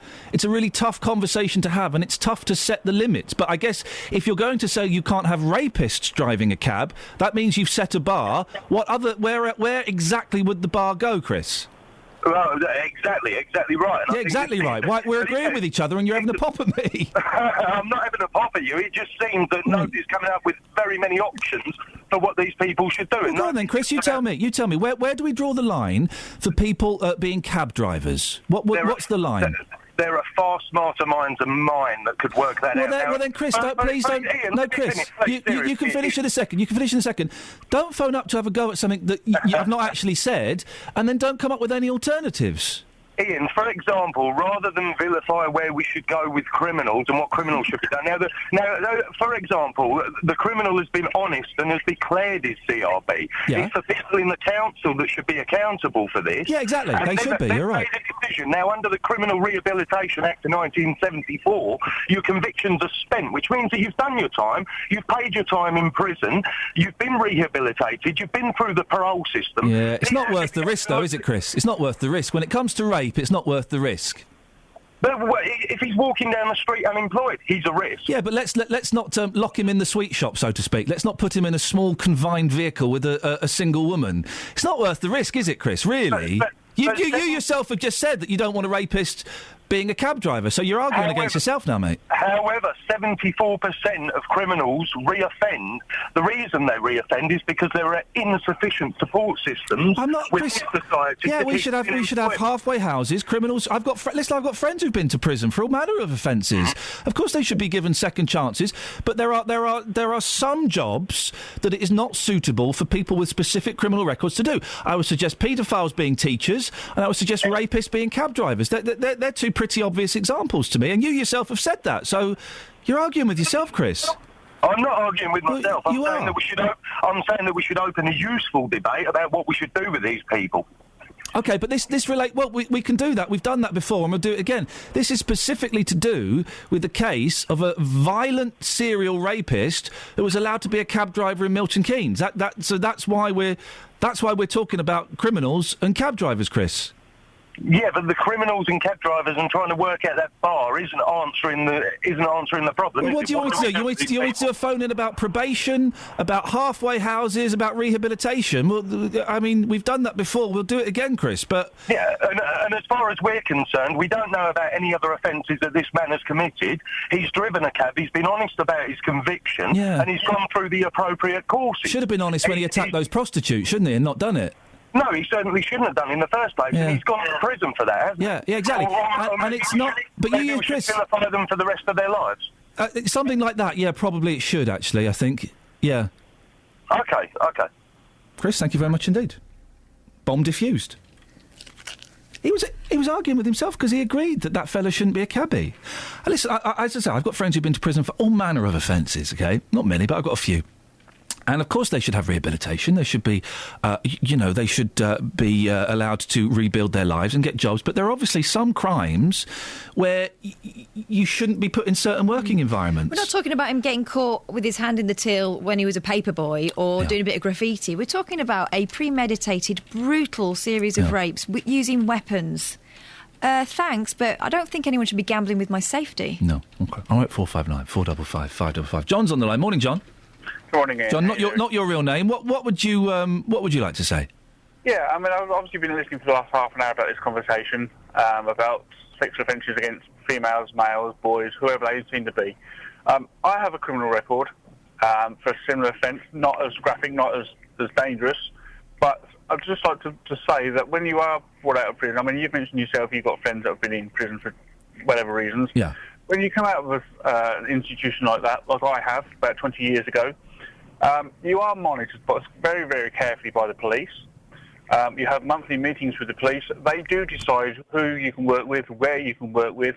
They assess every item, every aspect of what job you want to do. Now, obviously, I don't know what's happened with this taxi driver, how he's slipped through the net or whatever. But I'd just like to say that they are monitored by people, by the police. There's an agency within the police, I think it's Multi-Agency Public Protection or something, I think it's called, that actually watch where you live, who you have dealings with, where you work, what you do, and if they specifically think there is a reason or they're not happy with the job or where you're living or whatever it is you want to do, they will tell you and they will stop you from doing it. So there is a way that people can be stopped from doing certain jobs. Well, what's interesting about this case, John, and I really appreciate your call, is this fella didn't slip through the net. When he went to the licensing board, he was very honest and open about his criminal conviction, and yet he was still passed. So I guess that the issue here is how thorough things like the licensing board in Milton Keynes is, because it does seem inappropriate this guy was let forward. You say that you've committed a similar offence. Am I allowed to ask what your offence was? It was of a sexual nature, that's all I'm going to say. But it wasn't as graphic or as intense of what this taxi driver was supposed to have done. Okay. And how long did you serve in prison? I did 12 years. So it would be fair to surmise from that, John, that what you did was a very serious offence. 12 years is a long time, is a long sentence. It was taken as a serious offence. I went as a no guilty plea, but obviously the CPS decided that because of what the offence was, that they weren't happy about giving me a half sentence or whatever. They wanted to give me a punishment for what I did. Yeah. Basically, obviously, I had to take that punishment, and I was rehabilitated in Her Majesty's pleasure, and I was given courses and stuff to help me while I was in there, which I've turned my life around. I'm now in full-time employment, and I've been out of prison 12 years now. And the other thing I'd like to say is, obviously, you said, or it was mentioned that some prisoners or people that have been in the prison service, been in prison, aren't reformed. I am a reformed prisoner. I've been out 12 years. I've not been in any sort of trouble since. And is that because, John, I'm going to ask you a question, please don't be offended by it. Is that because you've not been caught, or is that because you are leading a completely different life where you're not even tempted, you're not even looking at anything connected with your crime? Exactly, the second of that. Okay. I mean, it was the first offence I'd ever done. Unfortunately, I was caught for it, and obviously I served my time. I'm not a person that's going to go out looking for trouble, looking for an offence to do, because I'm not. And this is the second part of that conversation, second part of that question. Yes, I have turned my life around. I'm not interested in that again. I'm now, as far as I'm concerned, a law-abiding citizen. I want to get on with my life. Yes, I've had trouble from people that have found out I've been in prison, and well, it was for. But I've lived in different areas around the country. That's why I don't want to give in too much detail away. Can I ask, John, I don't want to know where you work or what you do, but can I ask vaguely what field you work in? Transport. Transport, okay. Not as a taxi driver. No, okay. And can I ask a question, John? Just because I just heard something when you called in that maybe the listener didn't pick up on. Your offence, was it to do with children? I was accused of an offence against a child, yes. Okay. Yes. Which I strongly denied, but obviously the evidence I had against me, they decided that, because I think it was a long time, as I say, it was about 20 years ago. They must have had some strong evidence to send you to prison for 12 years, mustn't they? Yes. It could be argued, John, and I don't know what your thoughts are on this, if you say that, that you underwent rehabilitation and since you've come out of prison you've turned your life around, that possibly prison may have been the best thing for you if it stopped you reoffending. It stopped you damaging your life and also it stopped you damaging the lives of other children. Yes, I actually agree with that. Yes, I do. It gave me a lot of time to think. Obviously, it took away my independence because I was told what to do. I was locked up nearly 24 hours a day. I was told where I could do certain things, how I could do certain things. It gave me a lot of time to sit and think. And yes, it did. It was a sharp shock, but it certainly was a shock to the system. For somebody that had never been in an institution like that before, the first offence to be banged away for 12 years from his friends, family, and my family turned against me as well, which I lost my family, unfortunately. Are your family still against? Have you still lost your family, or have you made any peace with them? It's a long story. I'm trying, but at the moment it's long because they were so upset and distraught by what had happened that it actually, I mean, my dad, bless him, when my dad lost his life because of the stress. And he passed away sadly while I was away because he couldn't cope with what had gone on, and knowing his son had been involved in whatever it was and he'd ended up in prison. It actually, and I still have that guilt with me now, that the fact that what I was supposed to have done actually killed my dad, and that's something really, really hard to sort of, it's. And you say what I might have done was actually taken my dad's life, so to speak. If that makes sense. And you say that you're monitored by the authorities. Sorry? I missed that. Who was that? That was a voicemail comes through. Oh, okay, right. And you say that you're monitored now, John. And again, I stress this isn't your real name. Do the police? How closely monitored are you? Do they come and check your computer? Do you have to check in with them every 6 months? How does it work? Basically, I'm under a public protection. I have a public protection officer who keeps in monthly contact, and every 6 months they come. We have a meeting. They either come to my home where I'm living, or I go to the local police station, and we sit and have I was going to say a social meeting, but it's not quite a social meeting, but on that sort of level, where we sit and have a cup of coffee, we have a chat, they ask what I'm doing, how I am, if I've had any problems, is there anything I need to speak to them about, have I got any issues that I need to speak about, and they basically just keep an eye on where I'm living, that people in the area are sort of not respecting me, because I think that's the wrong word, but that I'm not getting any issues from anybody locally, and they keep an eye on where I work, that I'm not having contact with certain people that I'm not allowed to have contact with. The issue you mentioned about computers, I've never had a laptop or a computer, so that's not an issue for me. So yes, they do keep quite a tight eye on where I am and what I'm doing. Do you find, John, that you have to, how can I phrase this delicately? I don't think I can, so it's going to sound like a clumsy question. Do you find, John, that you have to keep out of the way of temptation? Are there certain areas, certain places, for example, I don't know, schools or sweet shops or things like that, that you have to avoid for your own safety? Yes, there is. So that desire, for want of a better word, is still there to a certain extent. No, it's not that desire. It's not there to a certain extent. It's just the fact that obviously when I was away, I was told there are certain places that for your own safety, you don't want to go anywhere near. Okay.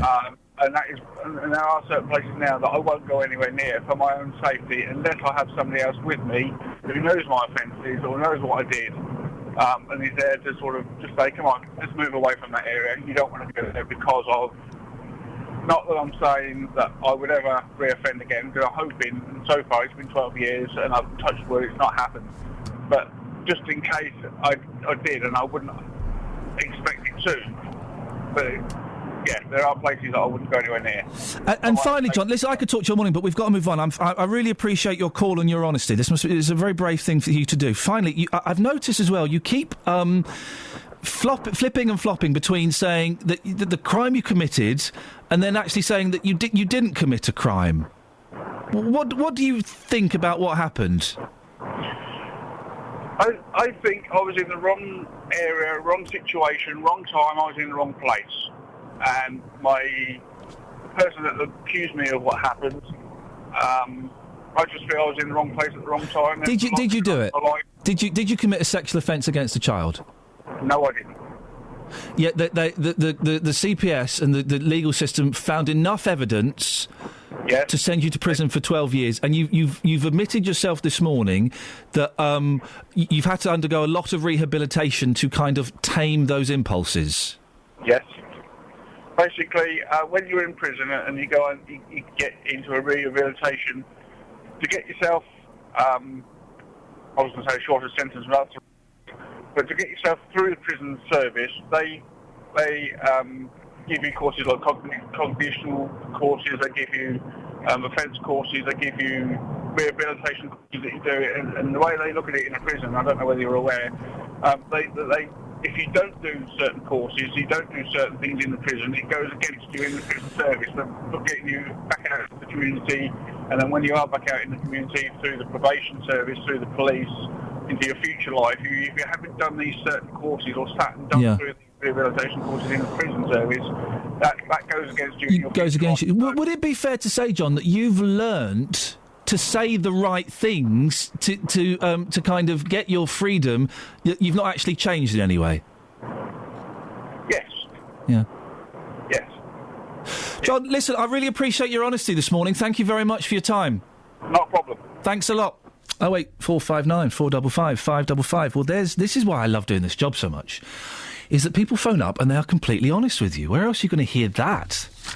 John, thank you very much. Your thoughts, please, if you want to. 08459 455 555. We're a little bit late. Sorry, Simon. It's 7:35. Let's get the news. Across beds, hearts and bugs. This is BBC Three Counties Radio.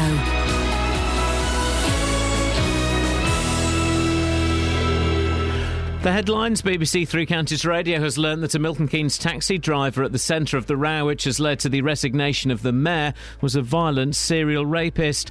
Luton Borough Council say they will wait for a police investigation into the death of a 3-year-old girl hit by a bus in Bury Park last month before considering any changes to the road layout.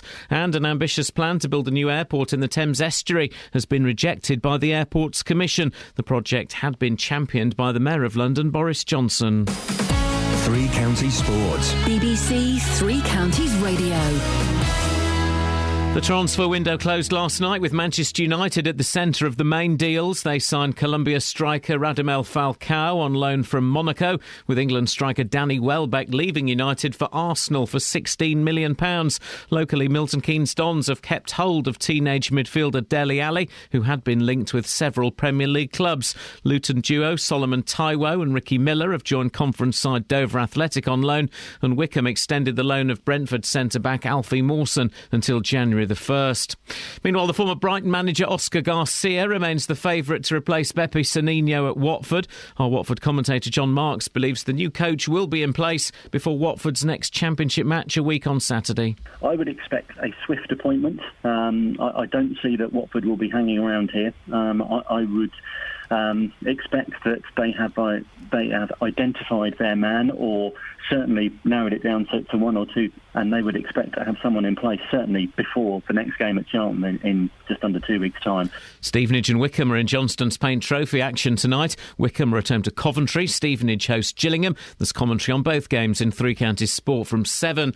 In tennis, Andy Murray is through to the US Open quarter-finals after beating Joe Wilfred Tsonga in straight sets. Murray will play Novak Djokovic next. We've had a lot of long ones. There's normally a lot of rallies, and we played a long one here a few years ago, and I have great memories from that match. So I hope we can play another top-level match, and yeah, it'll be very hard, but if I play well, I have a chance. The European Ryder Cup golf team will be announced this lunchtime for the clash with the USA later this month. Woburn's Ian Poulter and Buckinghamshire's Luke Donald are both hoping to be among the 3 wildcard picks. And England's cricketers face India in the 4th one-day international at Edgbaston. England are 2-0 down in the 5-match series. BBC Three Counties News and Sport. The next full bulletin is at 8.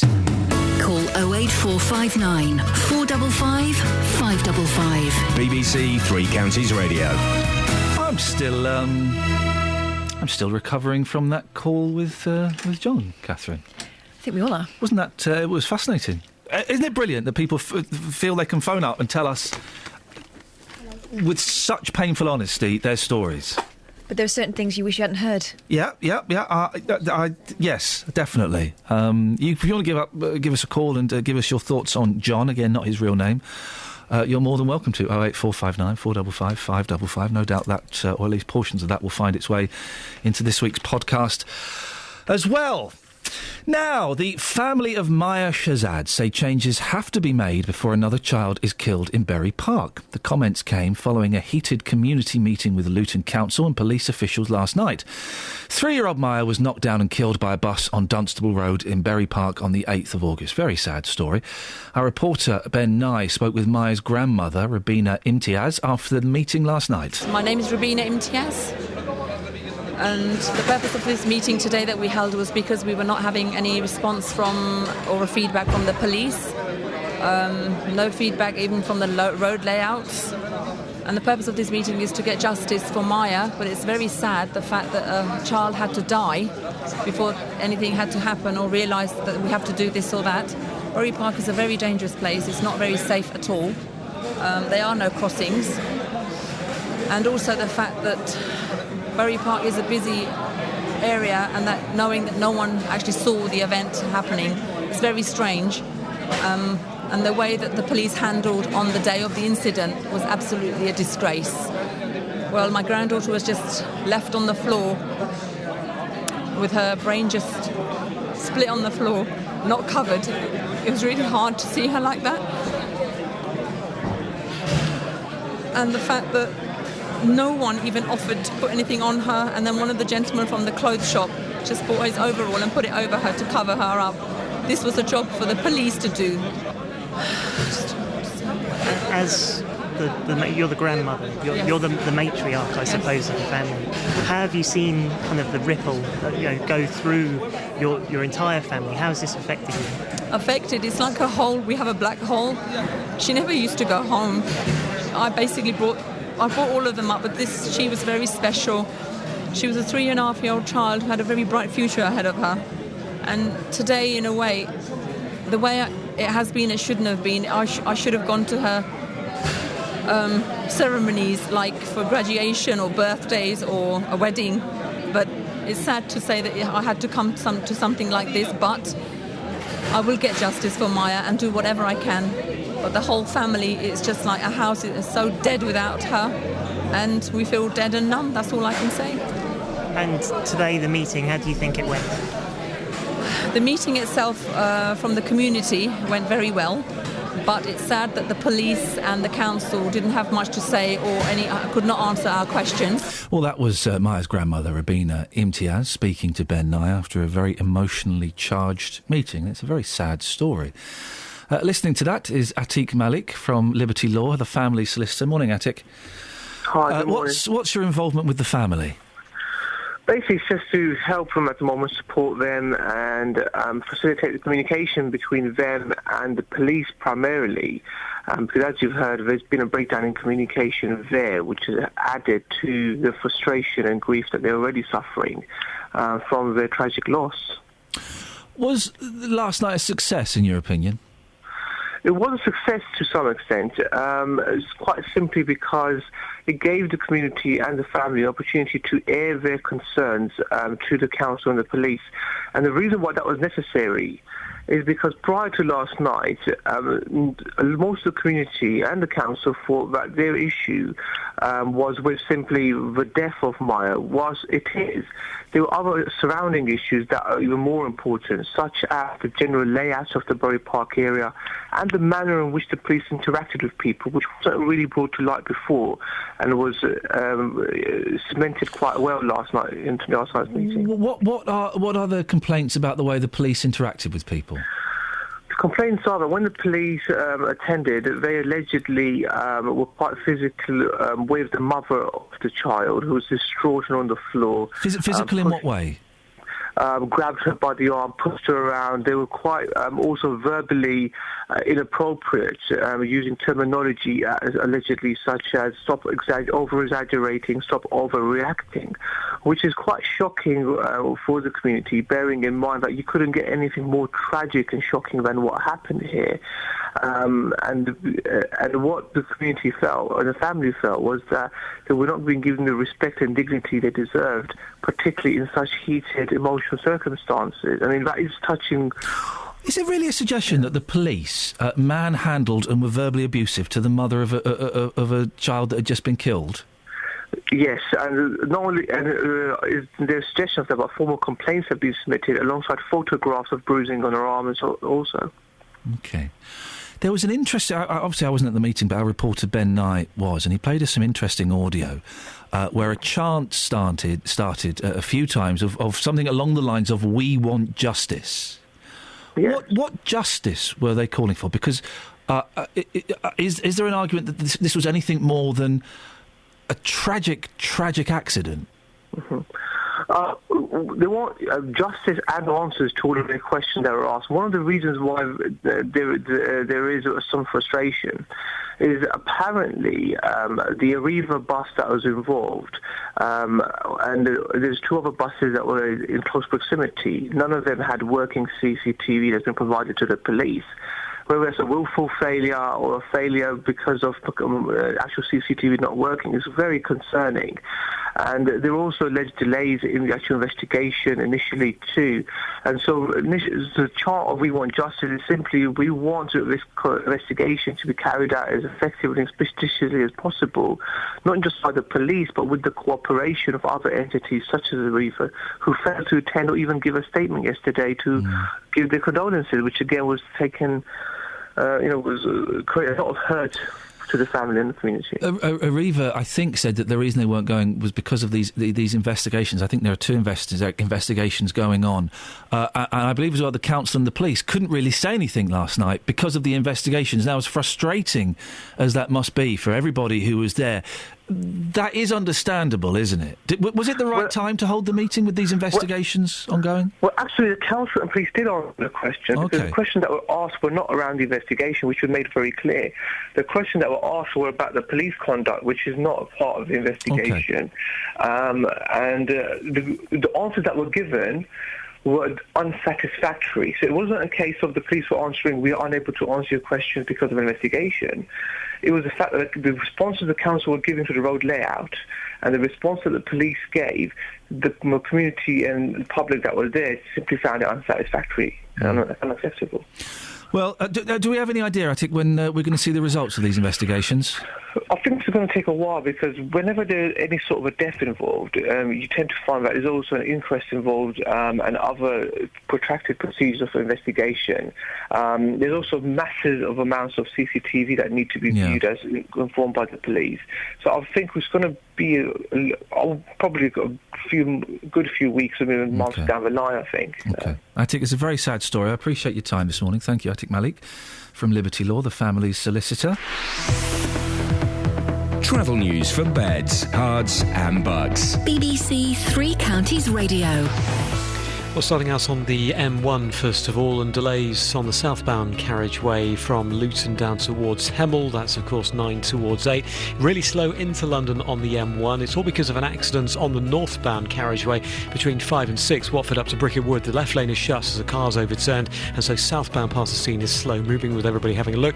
M25, the clockwise entry, Slip Road junction 23 from South Mims is partially blocked with a breakdown. Anti-clockwise usual delays from 21A round towards 16, the M40. Now on the A1, northbound is down to 1 lane between the Sandy roundabout and the Black Cat roundabout as a lorry's overturned, so the outside lane is now open. The recovery likely to take place until mid-morning. And the A421 Buckingham closed this morning at the A413 total roundabout because of roadworks causing queues on the approaches. James Worley, BBC Three Counties Radio. Thank you, James. 7:47. It's Tuesday the 2nd of September. I'm Iain Lee. These are your headlines on BBC Three Counties Radio. This show has learnt that a Milton Keynes taxi driver at the centre of the row, which has led to the resignation of the mayor, was a violent serial rapist. Luton Borough Council say they will wait for a police investigation into the death of a 3-year-old girl hit by a bus in Berry Park last month before considering any changes to the road layout. And an ambitious plan to build a new airport in the Thames estuary has been rejected by the Airports Commission. The project had been championed by the Mayor of London, Boris Johnson. Let's get the weather. Here's Georgina. Beds, hearts and bucks weather. BBC Three Counties Radio. Good morning. Well, it's fairly cloudy for some to start off the day, and in fact it may remain overcast for many. It will brighten up in some spots, but certainly not for everybody. But we will at least have a largely dry day with light winds and temperatures reaching 21 degrees Celsius. And it continues with a lot of cloud through the night as well. A couple of clear spells, but temperatures down to 13 degrees, so quite mild. Tomorrow, another cloudy start to the day, probably some fog patches around first thing. But that cloud does thin through the day, so by the afternoon we're looking at some sunny spells developing and temperatures reaching 22 degrees Celsius. Now Thursday, a touch on the foggy side to start once more, but it does brighten up and it looks like the warmest day of the week. But Friday and Saturday generally bright with sunny spells with just a slight risk of showers. That's your latest forecast. Every weekday morning. It went ping. Did it ping again? It did about a week later. It went ping again. Jonathan Vernon Smith. I just don't know where or what to do now. I went to speak to this retailer who had told Sue that because the sofa was out of its 12-month guarantee, they didn't have any liability. Well, we all know that's rubbish, don't we? The JVS show fights for your rights. Jonathan, I have got the whitest, cleanest overhead door available. Listen, I'm going to thank your credit card very much for getting things sorted out, and any other problems, you know where we are. Thank you so much for everything. It took me 7 months to sort it out. You've done it in 2 weeks. The JVS show, weekdays from 9 on BBC Three Counties Radio.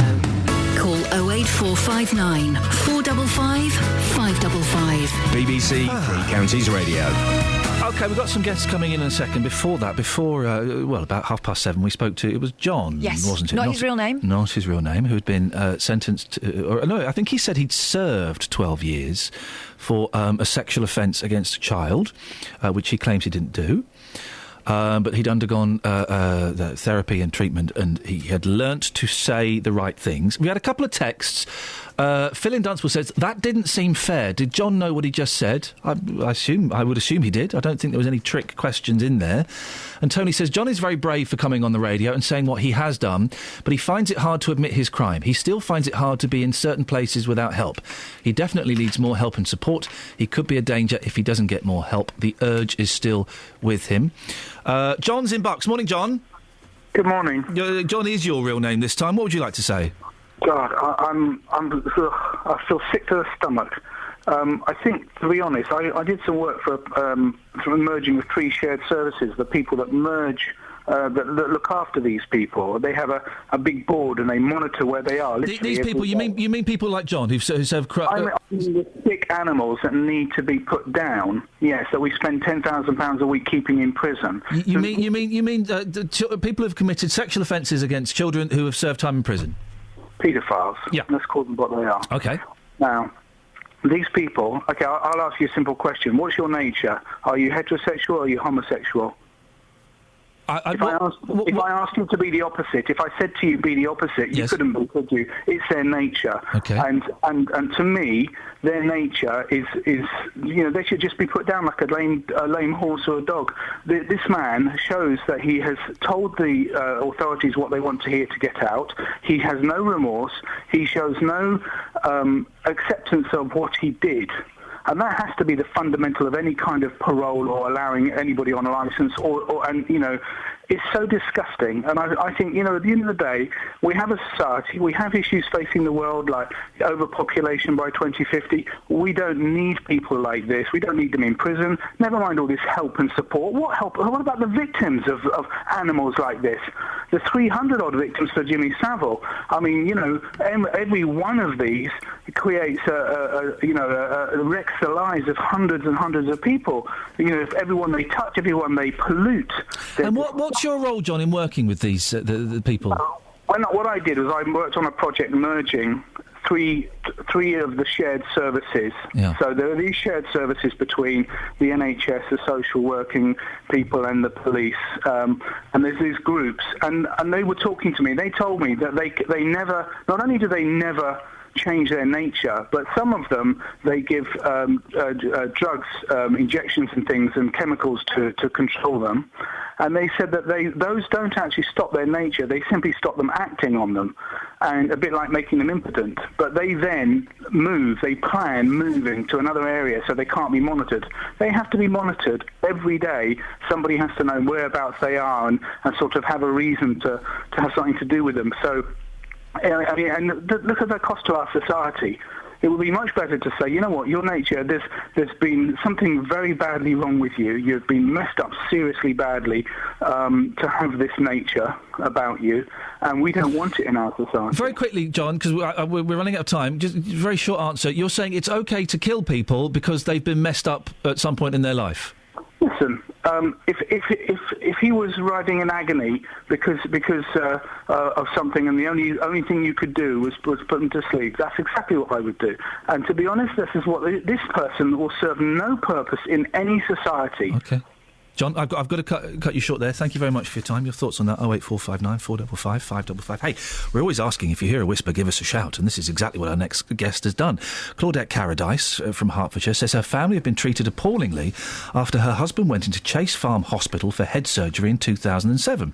Since then, Alexander and his family have been waiting for care and the answers they need to move on with their lives. Well, Claudette joins me now. Good morning, Claudette. Morning. Is this your boy? Yeah, this is my son. One of the twins is Alexander. He's a big lad. How old are you, Alex? 23. He's a big lad. OK. You've got the same name as your dad? Yes. That's correct, yeah. How does that work around that? Is that not confusing? No, not really. Sometimes she just calls me Alex, and then... Right. Sometimes. It's a strong name. Claudette, let's start from the beginning. What happened to your husband? Why was he admitted to hospital, and when was he admitted? Yeah, it was in December 2007. It wasn't Chase Farm, it was Raw Free Hospital. OK, thank you, yes. He went there because he woke up with a headache, and the headache would keep persisting, and it won't go away. So he went to another hospital and they did a scan and they found a tiny bleed. So they say you need to go to Royal Free Hospital. So they transferred him the next day to Royal Free. But prior to that, he was still working. Right. He thought it was just a normal headache. So he was fine, he just had a headache? Yeah, and that was it. He wasn't ill or anything like that. Yeah. So we went to Royal Free in December the 14th, and they were done some tests. He passed the test because his limbs, he was still active. So we met the consultant management team, which he was under, on the 18th, and said they're going to go through his head. My husband was reluctant because he didn't want them touched his head. He said, I got me groins or me nose. So the management team said, oh no, we need to go through your head. Don't worry, it's a straightforward operation. You have no complication. We're just going to go in and clip. So he was a bit reluctant, and I thought, well, I said, can we look at the scans, what you're looking at? But he said, no, take our word for it. Yeah. So we didn't see anything. So I don't know where this bleed was supposed to be in his head, because they didn't show us no scan, nothing. Anyway, the operation went on the 21st of December. And my husband came out confused, very confused, because they said, we don't come on the day, we will ring you when the operation's finished. I thought that was strange. So they rang me, could you come quickly? Your husband's standing up. He's standing near a wall. So I said, well, what's he doing? He's calling out names. I said, well, he's a builder. That's what he does. So I quickly went and he looked at me. He goes, what are you doing at my work? I said, where are you? He said, I'm in South London doing a job. He goes, where's the twins? Says Alexander, Shana Rose, because they usually take him on the job with him. Yeah. And he was shouting out the guy's name. I said, Alex, you're in hospital. He said, no, I'm not. I'm working. You shouldn't be here. So I turned around and said to the nurse, hold on a minute, something's wrong here. Can you call the management team or somebody to come see? Oh, yes, Mrs. Cablow, we will. I sat there to then to now. Yeah. Nobody came. Sorry? Nobody. At all? Not at all. To talk to me what has happened to him. Nobody. So he was fine when he went into the operation. He had a headache. Yeah. They said, we're just going to go in, do a little thing, piece of cake, no worries. Yeah. He wakes up and he's kind of lost it a little bit. He thinks he's somewhere else. Yeah. He's confused. Thank you. That's a more delicate way of putting it. Thank you. And that was 7 years ago. Yeah. And no one's come and explained what happened. Nope. I Gosh. complained to Raw Free itself. I was told I'm making too much noise. And then somebody said, a spokesman said, oh, you don't know who you're coming up against. And I said, I don't care. I want to know what is wrong with him. Can somebody explain what is wrong with him? Because this doesn't make no sense. How does it affect... We're going to take a break in a second and go to the news, but I want to get the rest of it very quickly. How does this affect him day to day? Oh, it's hard work. Yeah. It's very... Because even though he was transferred to Chase Farm, it was left on to me and the family to do. We had to... When his muscle's weak, that means if it goes in the sun, if it gets hot, this sodium takes off. So he can't be in the hot. If he's in the cold, he can't be in the cold because he go hypothermia because his temperature don't work. So you're balancing everything And it's like mayhem because he's got short-term memory loss, so he doesn't know the days of the week. Claudia, Alex, listen, I've got to do a little bit of business. Stay there because I want to get a little bit more of this after the news. 08459 455 555. Travel news for beds, cards and bugs. BBC Three Counties Radio. Well, it's really slow on the southbound M1 we can see on camera, south of Luton, junction 10 down towards 9 Redbourne. The M1 into London is still quite slow, although the accident on the northbound side is clear between 5 and 6. A1 fully open. The recovery of the lorry that overturned earlier between Sandy and Black Cat roundabouts has been completed, so all open there. A421, though, busy towards Buckingham because of the roadworks. James Worley, BBC Three Counties Radio. Thank you, James. Coming up, we'll find out more about what happened to Alexander after his operation and how it's affected the family. We'll also be getting the latest on this story about the cab driver convicted. It's quite a grim day today, I'll be honest. And we'll be taking your calls. But first of all, let's get the news. Here's Simon Oxley. Local and vocal across beds, hearts and bucks. This is BBC Three Counties Radio.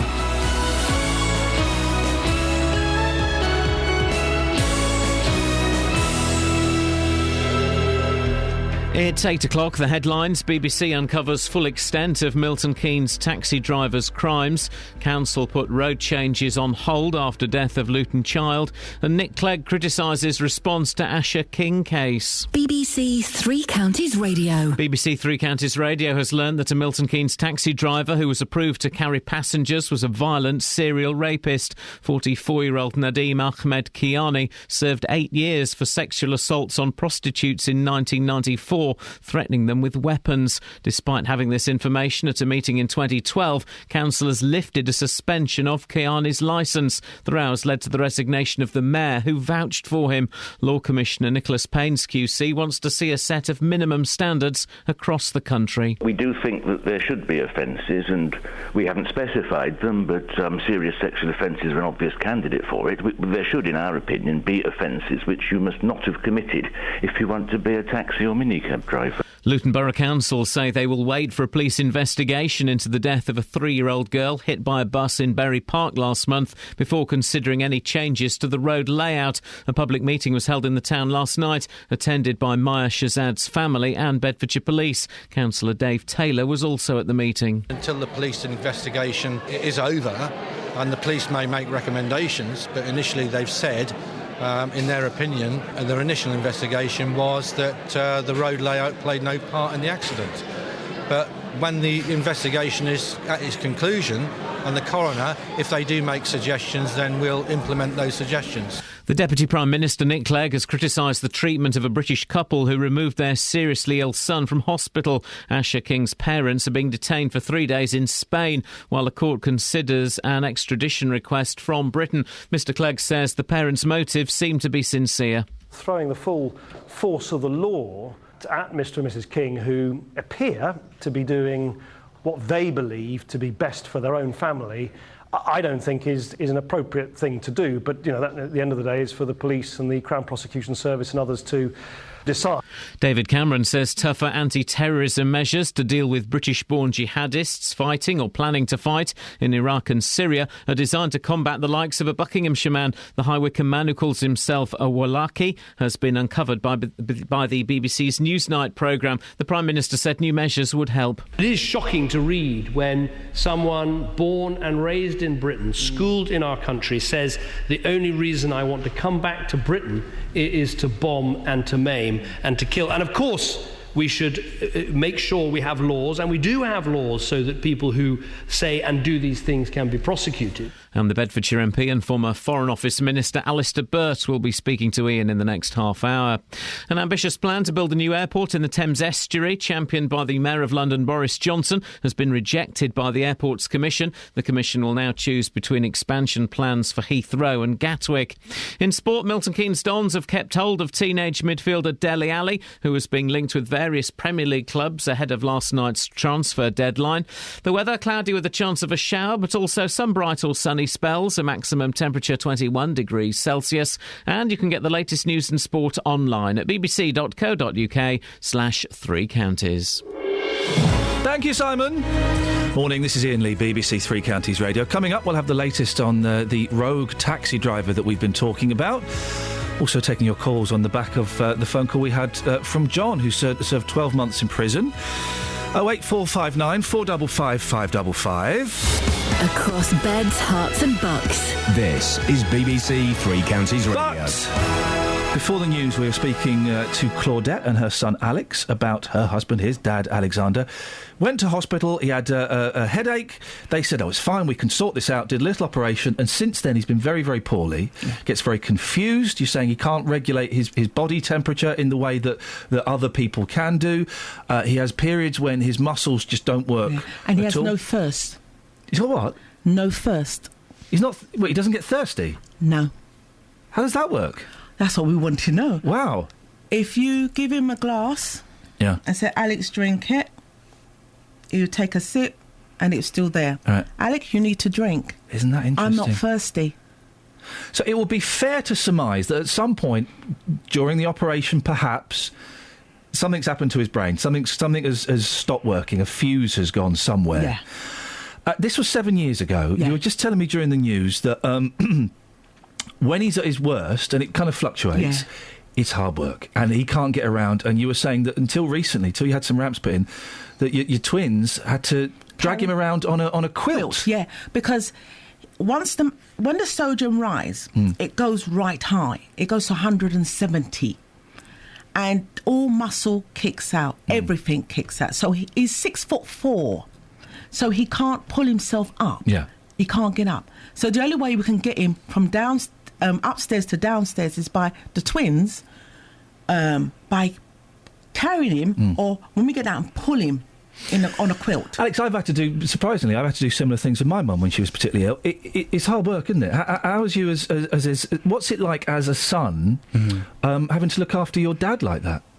It's very difficult because he's always been his own man. So, it's just hard. But I just me and my sisters get along with it and just have to... It's dad, isn't it? Yeah, you just have to do it. But it's tough, isn't it, having to pick your dad up? No, it is difficult, yeah. Oh, totally my true. husband cries. Yeah. He does cry because he's 6'4". Proud man. Yeah, definitely proud. He had a business called A&C Property Maintenance, which he was doing building work. I mean, he can build you a house from scratch. He's got a talent, and he was training his kids. We've got an older daughter. She's done a bit of building work. She's 33, but the twins are 23, and he wanted them to know that through life you can't depend on anybody. If you can't do paperwork, use your hands. Make sure you got another skill. So if the paperwork fail, you've got a skill to go out. So he's been doing a good job as a dad. You've not had a care package in place for all this 7 years, and it sounds like you needed one. Is one in place now? Yeah, I had to say thank you to Barnet Hospital. Yep. It's called Palm Ward. All of them.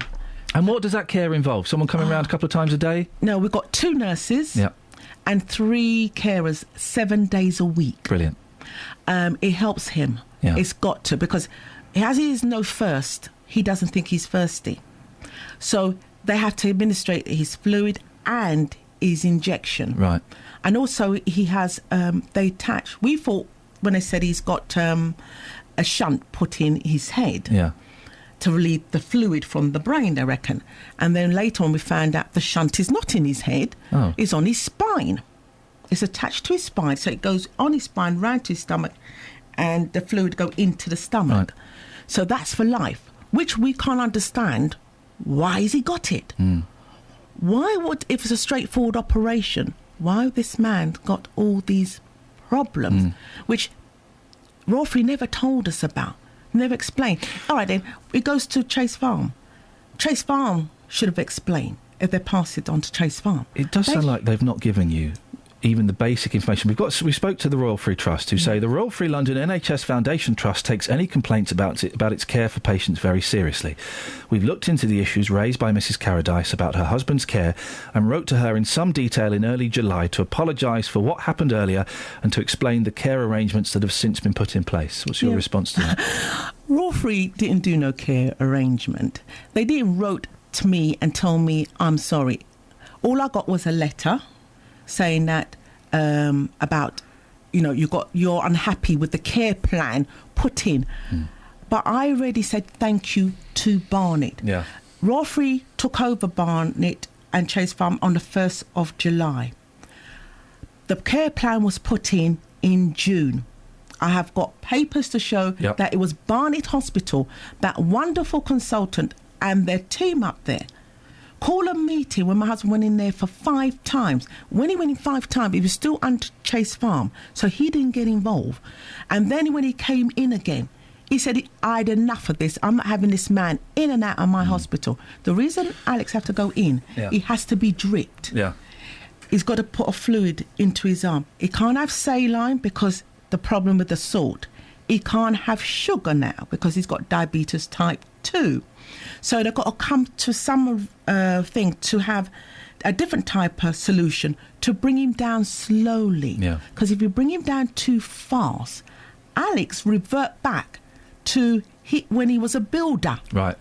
And he will look at the hospital as he's working. Starts knocking it down. Yeah, he gets confused. Yeah, doesn't he? Listen, we've got to move on. I'm glad you've got a care plan in place. Yes. He's very lucky to have both of you. That's to be said. Well done. You're doing a cracking job. Excellent stuff. Thank you very much for coming in. What a terrible for story. having Thank you us. very much indeed.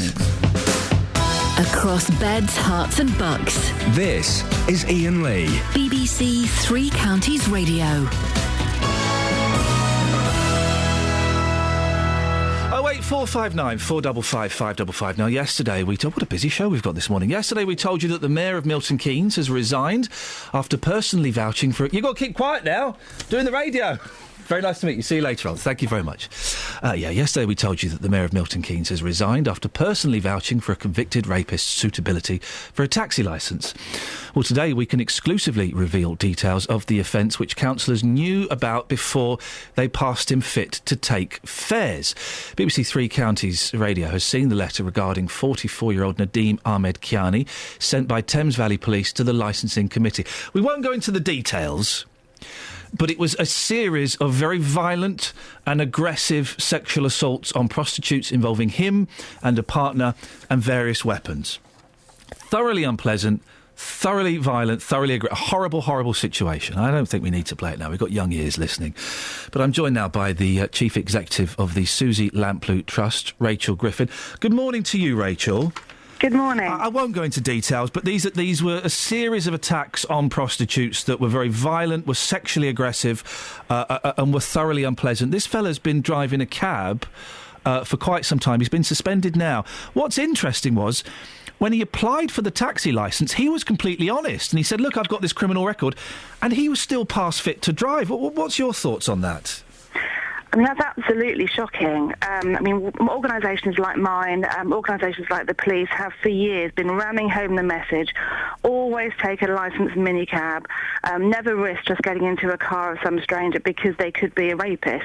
And to have licensing authorities undermining that important safety message by knowingly licensing people with sexual offences in their background is just shocking. It's just shocking. Yes. This happened, I think, in 1994. So it happened some time ago. He was sentenced to 8 years.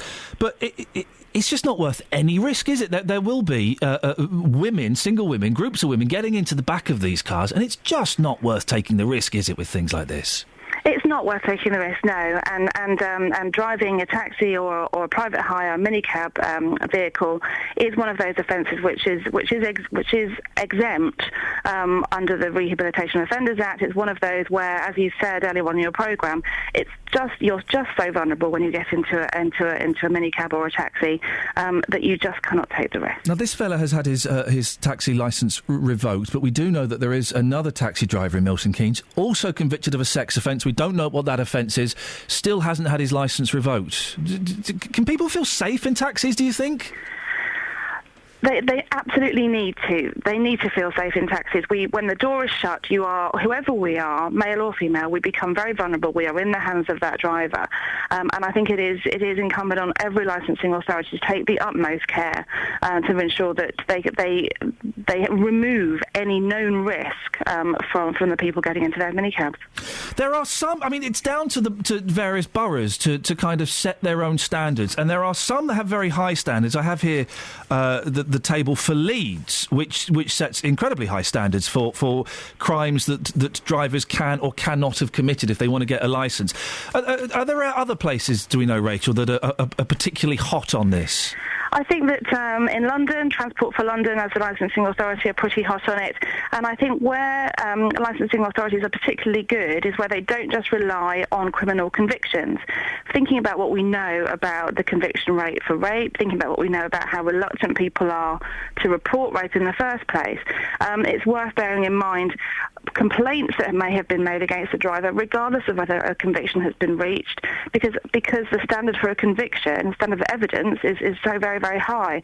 So licensing authorities that take into account complaints about someone's character as well as convictions are those that are doing it right, I think. And CRB checks, or I can't remember what they're called now. They're not called CRB; it's something else. But is that to me doesn't feel it's necessarily enough? Yeah, I agree. I think it's essential, but it's not enough. The disclosure and barring service, well, as I say, only reveal convictions, and if they're renewed every 3 years, a lot can happen in 3 years. So actually, one of the things that we're a little bit concerned about is what's going through at the moment, going through the laws at the moment, which is the deregulation bill, which for those licensing authorities which currently do checks on drivers to renew their licences every 1 year annually, that's looking at being reduced to every 3 years, which we think is actually a regressive step. We had a call earlier on, Rachel, from someone who said that we were demonising ex-convicts, that everyone has a right to rehabilitation, and that by even having this discussion, we were demonising ex-convicts. What's your thought on that? I think that it's really important to make a distinction between saying that someone who has a history of sexual offending should not be driving a minicab or a taxi, and saying that they shouldn't be rehabilitated or have a right to work more broadly. I would hope that there are a number of jobs that an ex-offender could do, but I think when it's a sexual offender, driving a minicab is not one of them. Rachel, I really appreciate your time this morning. Thank you very much. That's Rachel Griffin, Chief Executive of the Susie Lamplugh Trust. And if I'm imagining, you know what? I've just realised how old I am. I'm imagining there are people out there listening to this who don't know don't understand the resonance of the name Susie Lamplugh. If you don't, and you've got 5 minutes later on, go and have a little Google, because that was an incredible story, and hence, because of that, we get to speak to people like Rachel. Rachel, thank you very much indeed. BBC Three Counties Radio, let's get the travel. Travel news for beds, cards and bugs. BBC Three Counties Radio. Very busy on the motorways in this morning, including the M1, slow in patches southbound from, around Luton Junction 10 towards 9. That's the Redbourne exit. And then it's very heavy passing 8. We've seen it on the speed sensors. A1M, usual congestion southbound passing Stevenage. But good news for the A1. Just a reminder, it's all open now between the Sandy roundabout and the Black Cat roundabout. The lorry that overturned earlier was quickly recovered, which was good news. The A421 over Buckingham closed this morning at the A413 total roundabout until 8 o'clock this evening, we're told by police. That's for roadworks. It's been causing delays already this morning, especially westbound from the MK side. M25, by the way, usual delays anti-clockwise down towards junction 16 for the M40. Trains looking good with no reported problems. James Worley, BBC Three Counties Radio. Thank you very much. Right, it's 8:17. It's Tuesday, the 2nd of September. I'm Iain Lee. These are your headlines on BBC Three Counties Radio. This show has learnt that a Milton Keynes taxi driver at the centre of the row, which has led to the resignation of the mayor, was a violent serial rapist. The Deputy Prime Minister, Nick Clegg, has criticised the treatment of a British couple who removed their seriously ill son from hospital. Asher King's parents are being detained for 3 days in Spain. And Luton Borough Council say they will wait for a police investigation into the death of a 3-year-old girl hit by a bus in Bury Park last month before considering any changes to the road layout. BBC Three Counties Radio.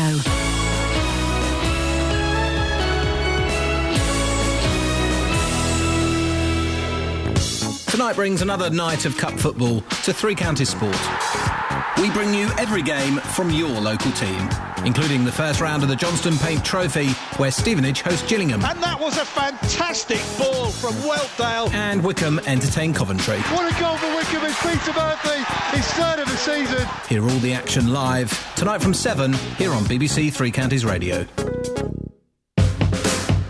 Across beds, hearts and bucks. This is Iain Lee. BBC Three Counties Radio. I'll have a go. I'll have a go, Jonathan. You only live once. Really? Yeah, I don't mind. Oh. Come on. The wife's away until Friday. Anyway. Then it's all back to normal. Now, Jonathan Bernard-Smith is here. Yes, you're right. You shaved your beard off, haven't you? The beard's... Yes, I have. Well spotted. It's a shame. What was your first clue? One or two people said, or I thought rather unkindly when I took that photograph of you, one or two people said you look like Jeremy Beadle. Yeah. Who said that? People who work here? No. Just losers on the internet. Listeners. Those I don't care what those guys You say. don't care? Jeremy Beadle was yeah. That's a shame. Did I look like Beadle?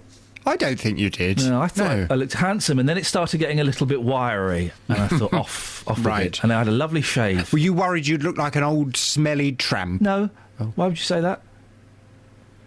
Well, I just wondered. Why would you say that? I just wondered. Why did you wonder that? I just wondered what the reason was you shaved it off. Odd thing to wonder. Why? Well, not really odd thing to wonder. Well, do you think you look like a smelly old tramp? No. What? No, of course not. Did you think that? No. What's on your show today? Coming up on the big phone in this morning from 9. Would you advise women not to travel alone in taxis? Been very interested in this story.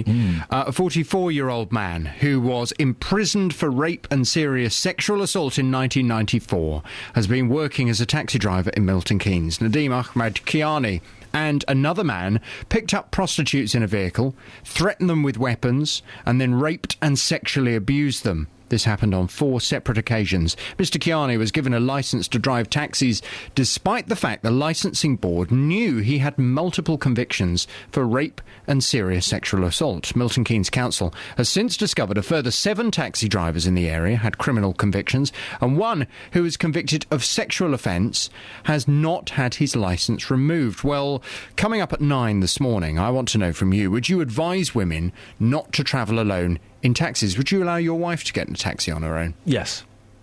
You would? I would, because the majority of them are fantastic. It's such a tiny percentage, but yes, it is a little bit... it's concerning, of course it is. Well, to be honest with you, as a man, I hadn't really thought about this until this morning, but all my colleagues upstairs, they were all saying, oh no, I'd never let my wife or never let my girlfriend travel in a taxi on her own. I don't think it's a case of me letting her do it. She'd do it if she wanted to do it. No, but I've got colleagues upstairs who said to me that they would rather get in their car at 1 o'clock in the morning and go and drive and pick up their wife or girlfriend than her catch a cab. I didn't realise that there was a sense of fear. No, I wouldn't do that. I would do it if she wanted me to, but I would. It's such a tiny percentage. But yes, it's concerning, definitely. Well, from 9 this morning, I'd like to continue this conversation. I'm going to be asking: would you advise women not to travel alone in taxis? Perhaps you've had an experience yourself in a taxi here in Beds, Herts and Bucks, which has made you fearful of getting in one. Perhaps you are very fearful of your wife or your daughter, your mum or your sister getting in a taxi on her own.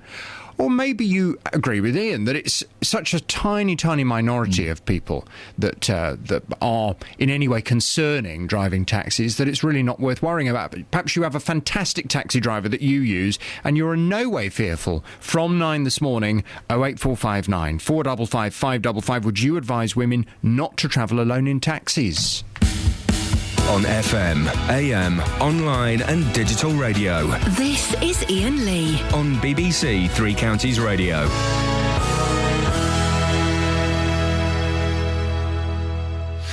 Catherine, we'll come to you in a little bit. I know we've got lots of texts and Facebook texts and things that I'm way behind, so we'll come to you in a minute to go through those if we can. Now, David Cameron has promised tougher anti-terrorism measures to deal with British-born jihadists. Police will be given extra powers to seize the passports of suspects planning to fight in Iraq or Syria before they leave the UK, while those thought to have committed terrorist offences abroad could be banned from returning. Well, Alistair Burt is MP for North East Bedfordshire and a former Foreign Office Minister. Good morning, Alistair. Good morning, Ian. What are the legal ramifications of taking off a British citizen's passport, taking it away from them and refusing them entry into the country? Well, there are already existing powers to take people's passports away if they're suspected of travelling abroad with any criminal intent.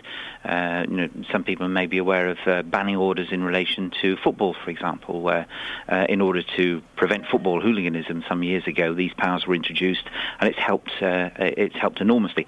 There's a huge difference in scale, of course, between that and what we're talking about in terms of terrorist activity. But powers exist. As the Prime Minister said yesterday, the granting of a passport is not a right.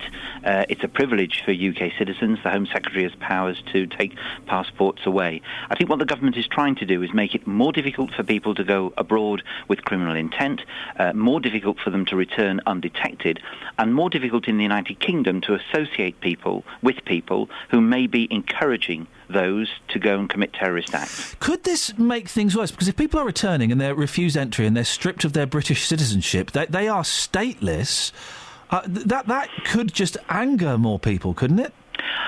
Yes, and I'm not sure if the thoughts about making people stateless will actually come to anything. There's considerable concern about the practicalities of this. People are rightly angry that someone who goes abroad and proclaims their hatred for the United Kingdom and says they now belong to something called the Islamic State and have pledged their allegiance to that should somehow retain their British citizenship. The problem we all have is that everybody has to have a state. If one state decides to say, we are revoking the citizenship of our individual, and they happen to be abroad in another state, well, we're going to find ourselves in a pass-the-parcel situation, and other countries may well do the same with theirs. So I think that's one of the proposals the government will have to look at very carefully. That may not be something that proves to be workable, but the other measures the government is talking about, and will consult with other elements in the coalition and with the opposition, look much more practicable. Aren't these powers very similar to the ones that were abolished in 2011? There's a proposal to change what's called the TPIMs, which is a measure which was brought in after the control orders. The control orders had fallen foul of the courts, and the courts had rejected them, and accordingly bringing something back that would be rejected by the courts wouldn't be wise. But finding a way to improve the control orders by giving the government powers to relocate people. This was welcomed by the government's independent advisor on terrorism this morning, as a way of disrupting activity which could lead to the seduction of people into terrorism. That may be more practical. And do we know, have we got reaction from other countries throughout Europe and the UN? I'm not aware of that. I mean, so far these are measures being discussed within the United Kingdom to deal with the particular problem that we have. OK, Alistair, listen, it's fascinating stuff. Hopefully we can talk again as these things move on. Alistair Burt, MP for North East Bedfordshire, former Foreign Office Minister. Call 08459 455 555. BBC Three Counties Radio. I'll be honest, it's a right old busy show this morning. We're packing them in, aren't we? You've worked up a sweat, Kath. A little bit. First time in about 6 years. Well, first time for everything. We've got loads of texts, haven't we? What have we got? Yes, Pat says, all taxi drivers will be tarred with the same brush if we, the public, cannot distinguish which driver has convictions and which do not. It's like playing Russian roulette with dangerous cab drivers. Are they all going to be reviewed now to ensure we're all kept safe with trusted taxi drivers? 74% re-offend as criminals, according to that caller earlier on, so criminals can't be trusted, surely, says Pat. I'm worried that we're doing that thing that sometimes the media does, and we are ramping up the fear when it's 7 taxi drivers are known to have criminal records in Milton Keynes. One of them is the rapist guy doesn't have his licence anymore.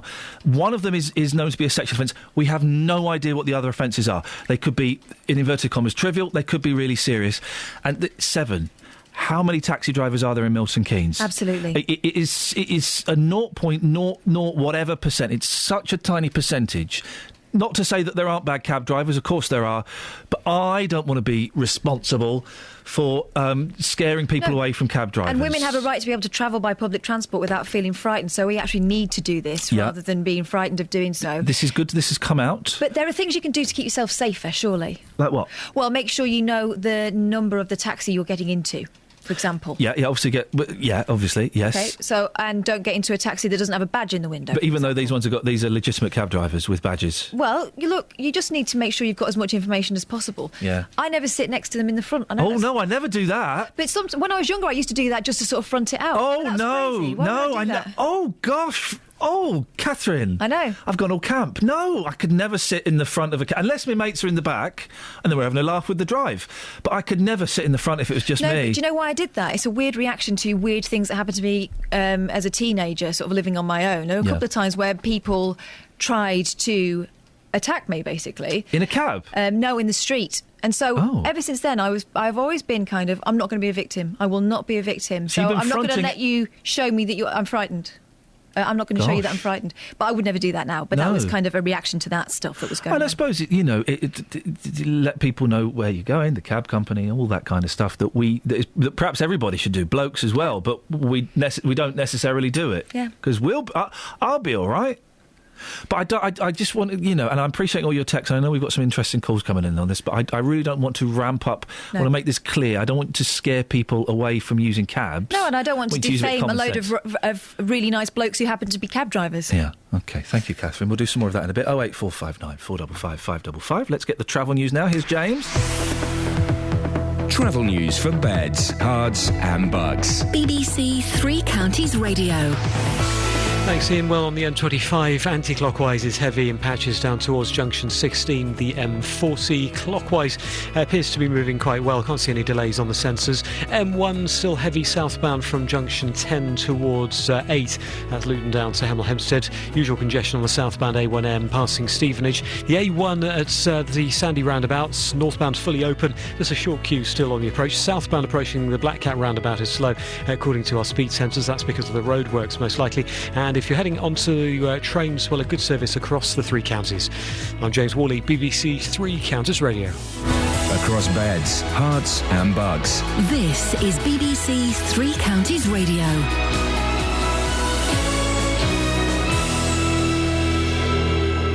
It's 8:30. I'm Simon Oxley. BBC Three Counties Radio has learned that a Milton Keynes taxi driver at the centre of the row, which has led to the resignation of the mayor, was a violent serial rapist.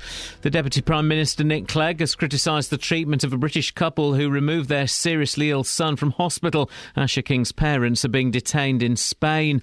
And Luton Borough Council say they will wait for a police investigation into the death of a 3-year-old girl hit by a bus in Bury Park last month before considering any changes to the road layout. Three Counties Sports. BBC Three Counties Radio. Milton Keynes Dons have kept hold of teenage midfielder Dele Alli, who was being linked with various Premier League clubs ahead of last night's transfer deadline. Elsewhere, Manchester United signed Colombia striker Radamel Falcao on loan from Monaco, with England striker Danny Welbeck leaving United for Arsenal for £16 million. The former Brighton manager Oscar Garcia remains the favourite to replace Beppe Sannino at Watford.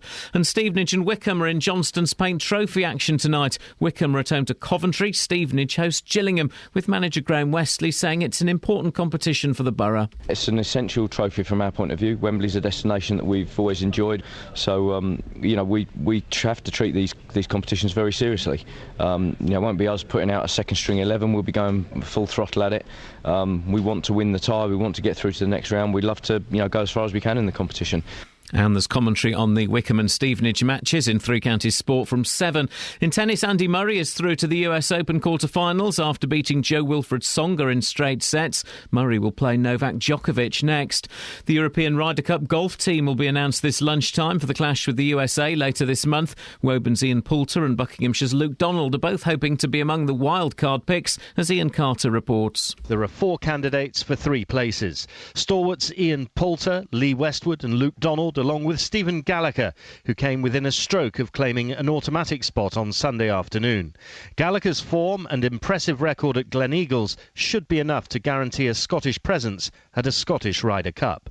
Poulter's stellar Ryder Cup record should ensure he gets the nod, with the decision falling between Donald and Westwood. Donald's 67 in Boston last night may prove too little too late, with Westwood favourite to claim the final wildcard. And England's cricketers face India in the 4th one-day international at Edgbaston this morning. England are 2-0 down in the 5-match series. BBC Three Counties News and Sport. The next full bulletin is at 9. Call 08459 455 555. BBC Three Counties Radio. It's a very busy show. today. Very busy show. What are we talking about? Well, we're talking about the further revelations about the taxi driver in Milton Keynes. Was allowed to become a taxi driver despite having, a very unpleasant history of a series of rapes against prostitutes. I won't go into the details. It's really horrible. It's really horrible. We're not saying this to scare people, to worry people. I don't want to do that in the slightest, but we feel this story needs to be told. 08459 455 555 is the phone number if you want to have your say on that. Anne's in Milton Keynes. Good morning, Anne. Oh, good morning, darling. What would you like to say? I am completely trapped in my house. Why is that? Because I've only moved to Milton Keynes within the last 2 weeks, and I had a terrible experience in Ireland. I was raped in Ireland. Hang on, I've got to turn your radio off. Yeah, go on, turn the radio off, Anne. Hang on, darling. Oh. You got it? Hello? Yeah, you got it. Okay. So you were raped in Ireland. Is that where you were living? By a taxi driver. Oh dear. When did that happen, Anne? Oh, a year ago. So I sold up my house in Ireland to come to live over here in England. And I stayed with my son in Coffee Hall for 2 months. And now I've just got a place here in, well, I'm not going to tell you where. Yeah, don't tell us where. We don't need to know. No, in Milton Keynes. Yeah. And I have been absolutely in a terrible state here. I had to get a taxi every night to go out because my TV and everything's in storage, and I can't stay in the house too long on my own. And I can't get any cab whatsoever now. I will not go out the house, so I'm absolutely trapped here in this house. Mm. I'm a bag of nerves. I'm drinking. I'm drinking to try and help me get over this. And now I'm smoking, and God knows what. I'm ill. I've got. And Anne, let's just take a step back a second. I appreciate your call this morning on this. It must be very difficult. The reason that you're afraid to get cabs is because of what happened to you in Ireland. Is that right? No, not at all. Why are you afraid to get cabs? Not because of what we're talking about today, are you? Yes, because what happened about the rapist in Milton Keynes. Right. Okay. Well, listen. Let's have a look at some of the facts. It's the one gentleman that we're talking about. He doesn't drive cabs anymore. Okay. Which one is that? What are you talking about? The fella who committed the rapes. He doesn't drive taxis anymore. He does. He doesn't. The one in Milton Keynes doesn't drive taxis anymore. But I heard yesterday on the news that he's still on the road. No. Let's go through. Let me go through some facts because maybe some things have got a little bit confused. Okay. The chap that we're talking about this morning, who was convicted of some pretty atrocious attacks, he no longer has a licence to drive cabs, OK? So he's not driving cabs. There are 7 other people with criminal records in Milton Keynes who are still driving cabs. One of them is for a sexual assault. We don't know the nature of that assault, right? It is such a tiny, tiny percentage, Anne, of these 7 drivers. It's such a tiny, tiny percentage. Listen, sweetheart. Yesterday they said he is still on the road, this man. He's not. It's in all the papers about him. And the one who's committed the rape isn't. The one with the other sex offences is, yes. Okay, right. But they are watching. They are monitoring exactly what's going on. Yeah, I am trapped in this house and I can't leave it. I'm a bag of nerves. I've had the doctor down. I've been in touch with the police, and I'm not going to put up with this any longer. I'm absolutely a nervous wreck. Can you help me? How would you like me to help you, Anne? What would you like me to do? I'd like you to get onto go to the police and tell them to vet all these taxi drivers. Yeah. And this woman on her own. My husband died 3 years ago, and I'm completely here on my own. And I'm a bag of nerves. I'm going back to the police about this. They're getting in touch with me. They're coming down to see me today. Well, that's good. They're coming down to see you today, isn't it? What are you hoping to get out of them today when you speak to them? I want something done. I want something done about the rapist taxi drivers in Milton Keynes. No, and listen, you say you've been drinking. Were you drinking last night? Do you drink every day? No. No, all I had was 3 half lager drinks. Okay. I don't drink. I'm diabetic. I can't drink. Oh. And last night, to help me sleep, I bought some cans from the shop, and I had 3 cans of lager to help me sleep. Okay. I'm a complete bag of nerves. I can hear that. I can hear that. But I can hear that. I can totally hear that. There is, as far as we know, in fact, we do know, there is only one cab driver in Milton Keynes driving who has a sexual offence criminal record. We don't know what that is. Okay. No, I know that. Yeah. And we but also they're all around the road still. They should be. All the taxi drivers should be stopped, Milton Keynes, and completely vetted from this minute on. Well, the majority of them have been. In fact, they all have been. I don't trust any of them. Well, listen... And I'm a bag of nerves. I've got depression tablets, nerve tablets, and I'm trapped here in this house. You said it's not a house, it's a still. You said your son lives nearby. Have you spoken to your son about it? Oh, my son don't understand. He came over and he said, Mum, what are you doing? What are you doing? You're causing trouble since you came here. He's no interest in me whatsoever. Right. Well, Anne, listen, I'm really sorry if us talking about this news story has worsened your situation. That's not our intention at all. No, it hasn't, darling. Okay. It hasn't one bit. I just want people to know in Milton Keynes not to go in a taxi on their own, a woman on her own. Okay. Well, that's... And I'm trapped in the house. I can't go anywhere. The police are coming down to help me. Yeah, you said, and hopefully they'll be able to give you some comfort. Have you spoken to the doctor about your fear and anxiety? Yes. And what have they said? I was at the hospital the other night because I couldn't breathe. I had this awful asthma or something attack. Yeah. And I went to the doctor and I explained what happened to me in Ireland. They all know, my doctors know what happened to me in Ireland. I never, ever go to that country ever again. It's interesting you moved out of Ireland because of that. Yes, I moved. I had to sell up my house and move. Because the man who raped me, he was a taxi driver, but he died before the case came up. He committed suicide. So you feel that you've got full stop? Yes. No closure. They've washed their hands off me. And can I tell you what I'm making up from... This is just what I'm making up from what I'm hearing from you, okay?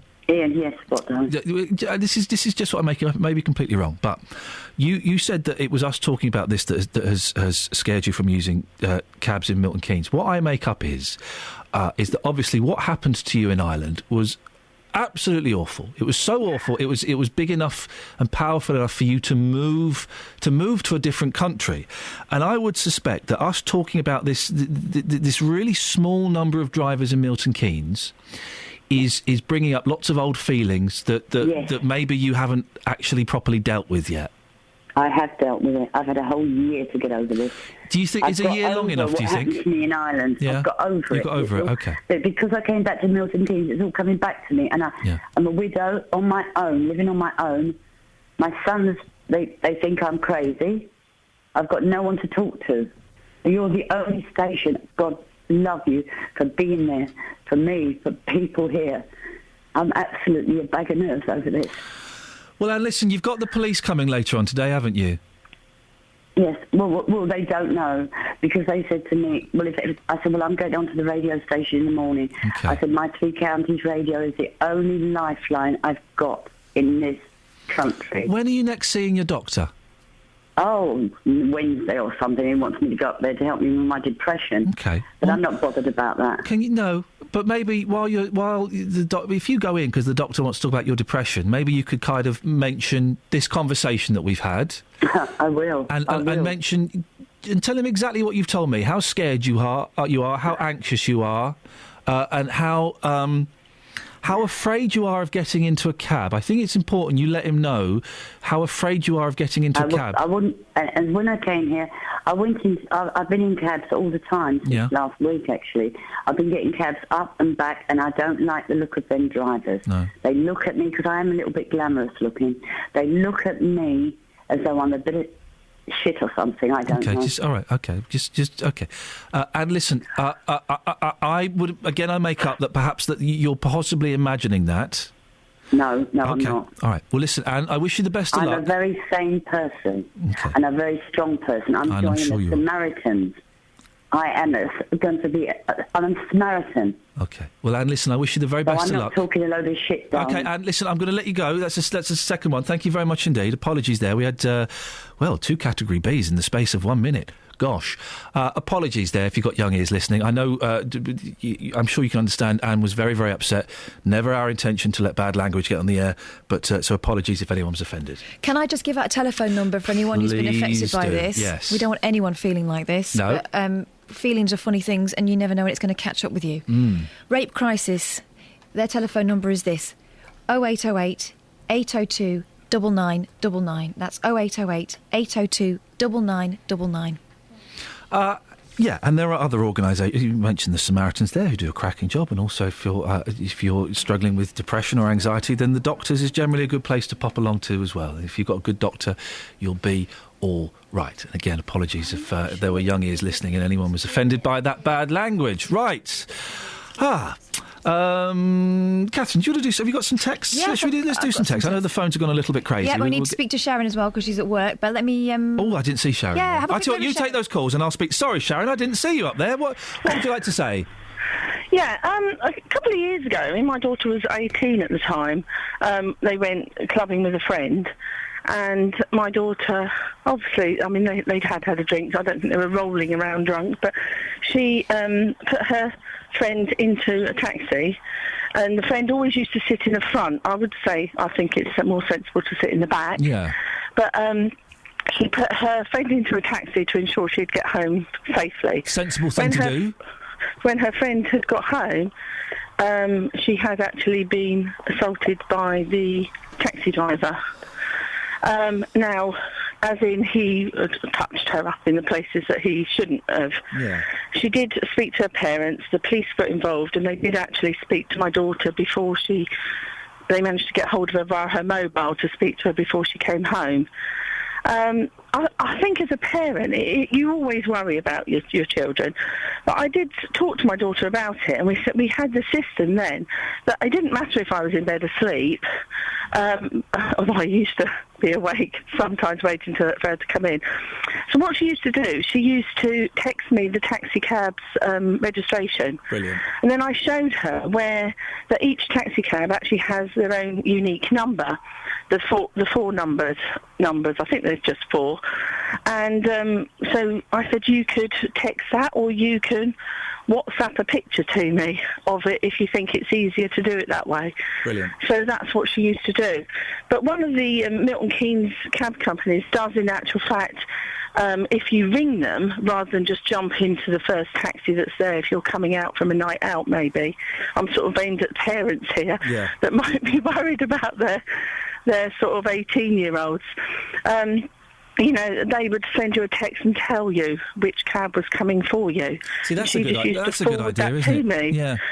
I mean, obviously, if something was to happen and she was late, you can't always stop these things, but they are so few and far. I did listen to your last caller, and I think it's a shame that she doesn't want to get into a taxi because, as you say, that most taxi drivers are good, but I just feel as a parent there are other steps you can take to put in place. Sharon, I've got to move on just because we're such a busy show this morning, but I really appreciate those suggestions. Some really good ideas for parents and for anybody travelling by cab. Thank you very much indeed. Right, a little bit late. Let's get the travel.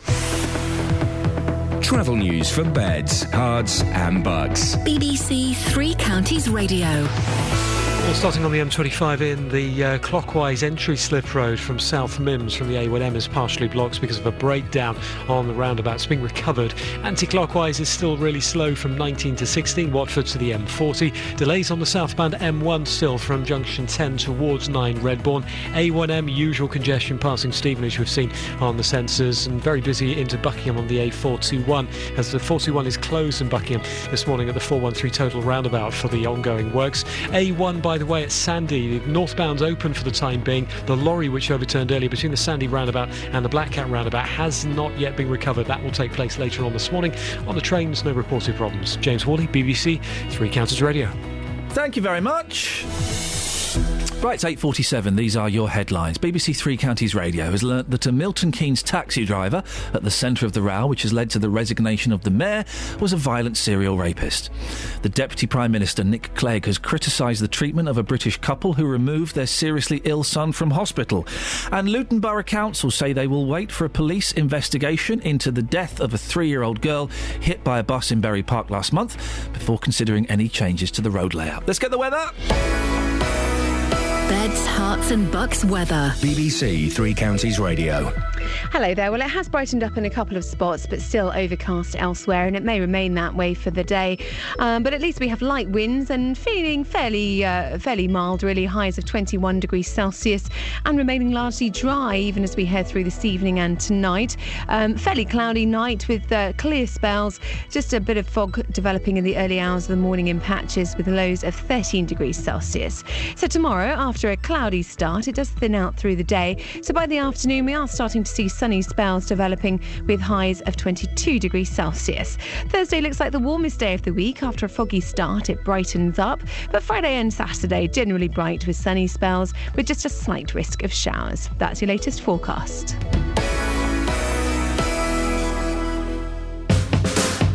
Across beds, Herts and Bucks. This is Iain Lee. BBC Three Counties Radio. Busy show. Very busy show this morning, Justin. Yeah, absolutely. Some fascinating calls on the programme today. Some incredible calls. And we're talking again about the cab driver that was a convicted serial rapist who admitted to the licensing board in Milton Keynes he had this conviction. He didn't slip through the net. Just very, very poor judgment, to put it politely, by the licensing committee. 7 other drivers with criminal records still driving, 1 for a sexual offence. I really want to stress again, because I'm starting to get a little bit of flack on Twitter, I really want to stress again, I am not in any way suggesting don't go and use a cab, OK? No. And I'm really trying to play it down. That's not the right phrase. But this is to keep the balance. It's such a tiny percentage. The majority of taxi drivers in Milton Keynes are hard-working, decent people who just want to earn an honest living. And I am in no way trying to say that all taxi drivers are dodgepots and you shouldn't go and use a cab. Not saying that in the slightest. Absolutely. OK, I just want to make that clear. Justin, you've been out talking. Is it taxi drivers you've been talking to? Well, I spoke to taxi drivers earlier. I've got some more news on taxi drivers in a second, that they are equally as furious as our listeners about this story and how this was allowed to happen. But it is such a big story here in Milton Keynes this morning. The radio car is here. Everyone's coming up to the car to have their say about this. Everyone knows about this story. Here's what people have had to say. Andrea, somebody living locally in Milton Keynes, occasionally getting taxis. What's your thoughts on that man and the fact he was given a taxi licence here? Well, clearly I don't think there was good enough background checks being done. I think it's disgusting that somebody is allowed to, especially late at night when you're coming home and things like that, for somebody to be able to just get you in their car. And you're supposed to feel safe getting a taxi, so for them to allow somebody like that to drive a taxi, I think is absolutely disgusting. And you talk about background checks, just to let you know, the powers that be who granted this licence, they knew about this man's convictions. How does that make you feel? Well, I'm not quite sure what to say to that. We're supposed to be looked after and taken care of by these people in power, and the fact that they knew is I'm just flabbergasted. I'm not even sure what to say to that. You're supposed to feel safe, and you're supposed to feel that these people that have these jobs are there for a reason, allowing somebody like that to drive a taxi and pick young girls up and at late at night and that kind of stuff, I think is just really not on. Well, Claire, you don't drive, so you're always getting taxis here in Milton Keynes. This man was driving a taxi where you live. Hearing about these offences, just how shocked are you this man was given a licence? Oh, well, I think it's absolutely disgusting, because you feel vulnerable anyway when you're in a taxi, but knowingly giving that to a convicted rapist is just outrageous, really. John, you've heard about this story over the last few days. You've heard about some of the brutality we've mentioned this morning. What's your thoughts on this man being granted a taxi licence here where you live? I think it's disgusting. I work for a security company myself, and relevant checks have to be carried out for people, the employees that work there. And it should be the same for taxis, especially with, it's one of those things that if you're doing a public service with regards to taking people from A to B and people are paying you for that service, then there should be an element of security checks that have been carried out on that person to make sure they've not been convicted, and not necessarily just being a rapist, but any other convictions that could be relevant from taking somebody from A to B. The thing is, though, to go back to the most shocking fact of all, the powers that be who granted this licence knew about his convictions. How on earth did this happen? You work in the security business, you're just shaking your head. It shouldn't be allowed to happen, and that's the whole point. There should be measures in place to make sure that doesn't happen, and they failed. So, I've also seen a few people have resigned due to that. And, yeah, rightly so. I think maybe a few more people should as well. Justin, thank you for that. Absolutely. I mean, it is, as I mentioned earlier on, it's a big talking point. The taxi drivers, they are also furious because they cannot believe that a rapist was granted a licence. Now, this information, of course, out in the public domain locally in the newspapers, some of the brutality we've mentioned this morning, they can't believe that he was granted a licence. Now, what they think is going to happen off the back of this, and they're very worried that they are going to lose trade. And the drivers that I've spoken to have done absolutely nothing wrong. Coming up to the radio car this morning, you might hear that audio later or maybe tomorrow morning, furious about this. They are now going to be seeking legal advice because their fear is they could be losing hundreds, if not thousands of pounds now, based on the information we're hearing this morning. Yeah, I can understand their anger and their worry. We've had a few people this morning saying they won't be using cabs. I've got to stress again, it's such a tiny minority. The majority of the people driving those cars are good, hard-working, decent people who want to earn a few quid. That's it may be a tiny minority, but these taxi drivers, again, just like your callers this morning, cannot believe that something like this was allowed to happen. And now, of course, these people that have done absolutely nothing wrong, Ian, that they are going about their daily lives trying to make a good, honest living. These taxi drivers now are going to suffer when they've done absolutely nothing wrong. Justin, thank you very much indeed. Lynn's in Bletchley. Morning, Lynn. Good morning. I know you've been waiting for ages. Go on, what would you like to say? That's okay. I can still manage to listen to the show through the phone. Oh. Thank you. Well, I've used the cabs, and for the last 4 weeks, my car's not been well in the garage, on and off. And your car's not been well? Yeah, in the garage. Brilliant. What a great way of describing it. Perfect. Yeah, it was more than a plaster, I'm afraid, or a bandage. Yeah. Expensive lump of metal when they go wrong.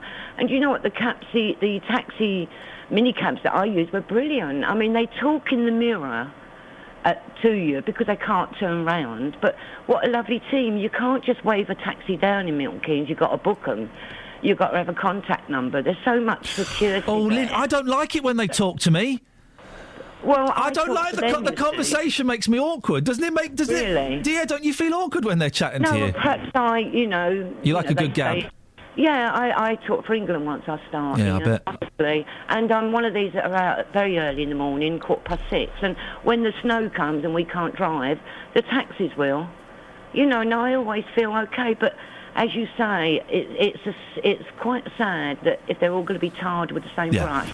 Because the bunch of the companies that I know, I don't use them very often because I'm a driver.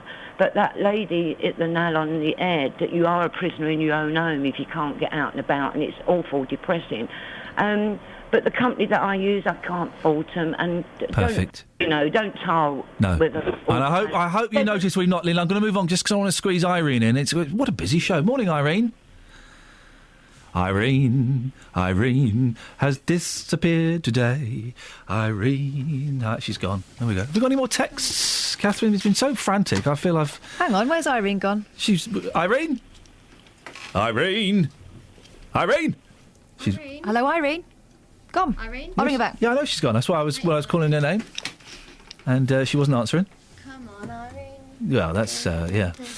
OK, 08459 455 555. Probably a little bit too late if you wanted to call me. We'll see if we can squeeze Irene in. But you can speak to Jonathan Vernon Smith, who's coming up next. I should just say as well, by the way, dear listener, we do a weekly podcast, Best of Bits of the Show. Best of Bits of the Show? Gosh, yes, we managed to stretch it to an hour. There's padding.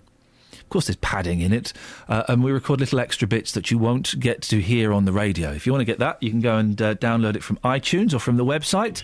Irene, we got you back. Yeah. What on earth happened to you? Did you fall down a hole or something? No. When I put the phone down, they didn't ring me. Oh, right. Who was it you spoke to who didn't ring you, Irene? Kelly. It was not me. Kelly. She didn't back. I took the call. I didn't ring you back, though. Yeah, exactly. And that's what Irene is. That's her complaint. No. Anyway. Oh, hang on a minute. I think it may have been Catherine's fault. Anyway, the important thing is Irene's here now. I'm there. Well, Irene, I'm so sorry you had to deal with the cat-handedness of my team. No problem. No problem. Irene, what would you like to say now that we've got you on? And put that finger down, Catherine, that's very, very rude. Go on, what would you like to say, Irene? Yeah, taxis. I mean, it's a shame that they're going to be all targeted the same, because I use the same company all the time, and I'm going to work, presently. I go early morning, I have the same taxi company. I make the call. If I'm going early morning, I phone overnight, have it all booked, and they know. And I've never had a problem with taxis. Irene, I'm glad we got you back, 'cause it's nice to end on a positive note when it's been such a negative story. Thank you very much. Right, that's it. That's your lot, dear listener. Let's get the travel now. Here's James. Travel news for beds, cards and bugs. BBC Three Counties Radio. Thanks, Ian. Well, the M1 slow moving southbound 11 down to 10. That's Dunstable to Luton. We've had reports of a breakdown adding to the delays there. M25 anti-clockwise 19 to 16, really slow approaching the M40. And there's still a blockage of the slip road onto the clockwise M25 from junction 23 from South Mims because of a breakdown there. A1 northbound's moving well despite that lorry that broke the overturned lorry between Sandy and Black Cat roundabouts. It'll be recovered later on this morning, we're told by the police. And if you're heading into London, still very busy on the A10 and the A1. On the trains, no reported problems this morning. I'm James Worley, BBC Three Counties Radio. James, thank you very much. I was telling you earlier on how you can get the Best of Weekly podcast. You can either get it by going to the Three Counties website or by going to iTunes and typing in Iain Lee BBC, and it pops up. There you go. Right, that's it. That's your lot. JBS is up next. Thank you, Catherine. Thank you, Kels. Thank you, Justin and Ben and Scoins. We'll be back tomorrow at 6. Until then, from us, ta-ta. Local and vocal across beds, hearts and bucks. This is BBC Three Counties Radio. Thank you, Ian. Good morning. Welcome to the JBS show. I'm Jonathan Vernon-Smith. It's Tuesday. It's 9 o'clock. And on today's big phone-in, would you advise women not to travel alone in taxis? A 44-year-old man who was imprisoned for rape and serious sexual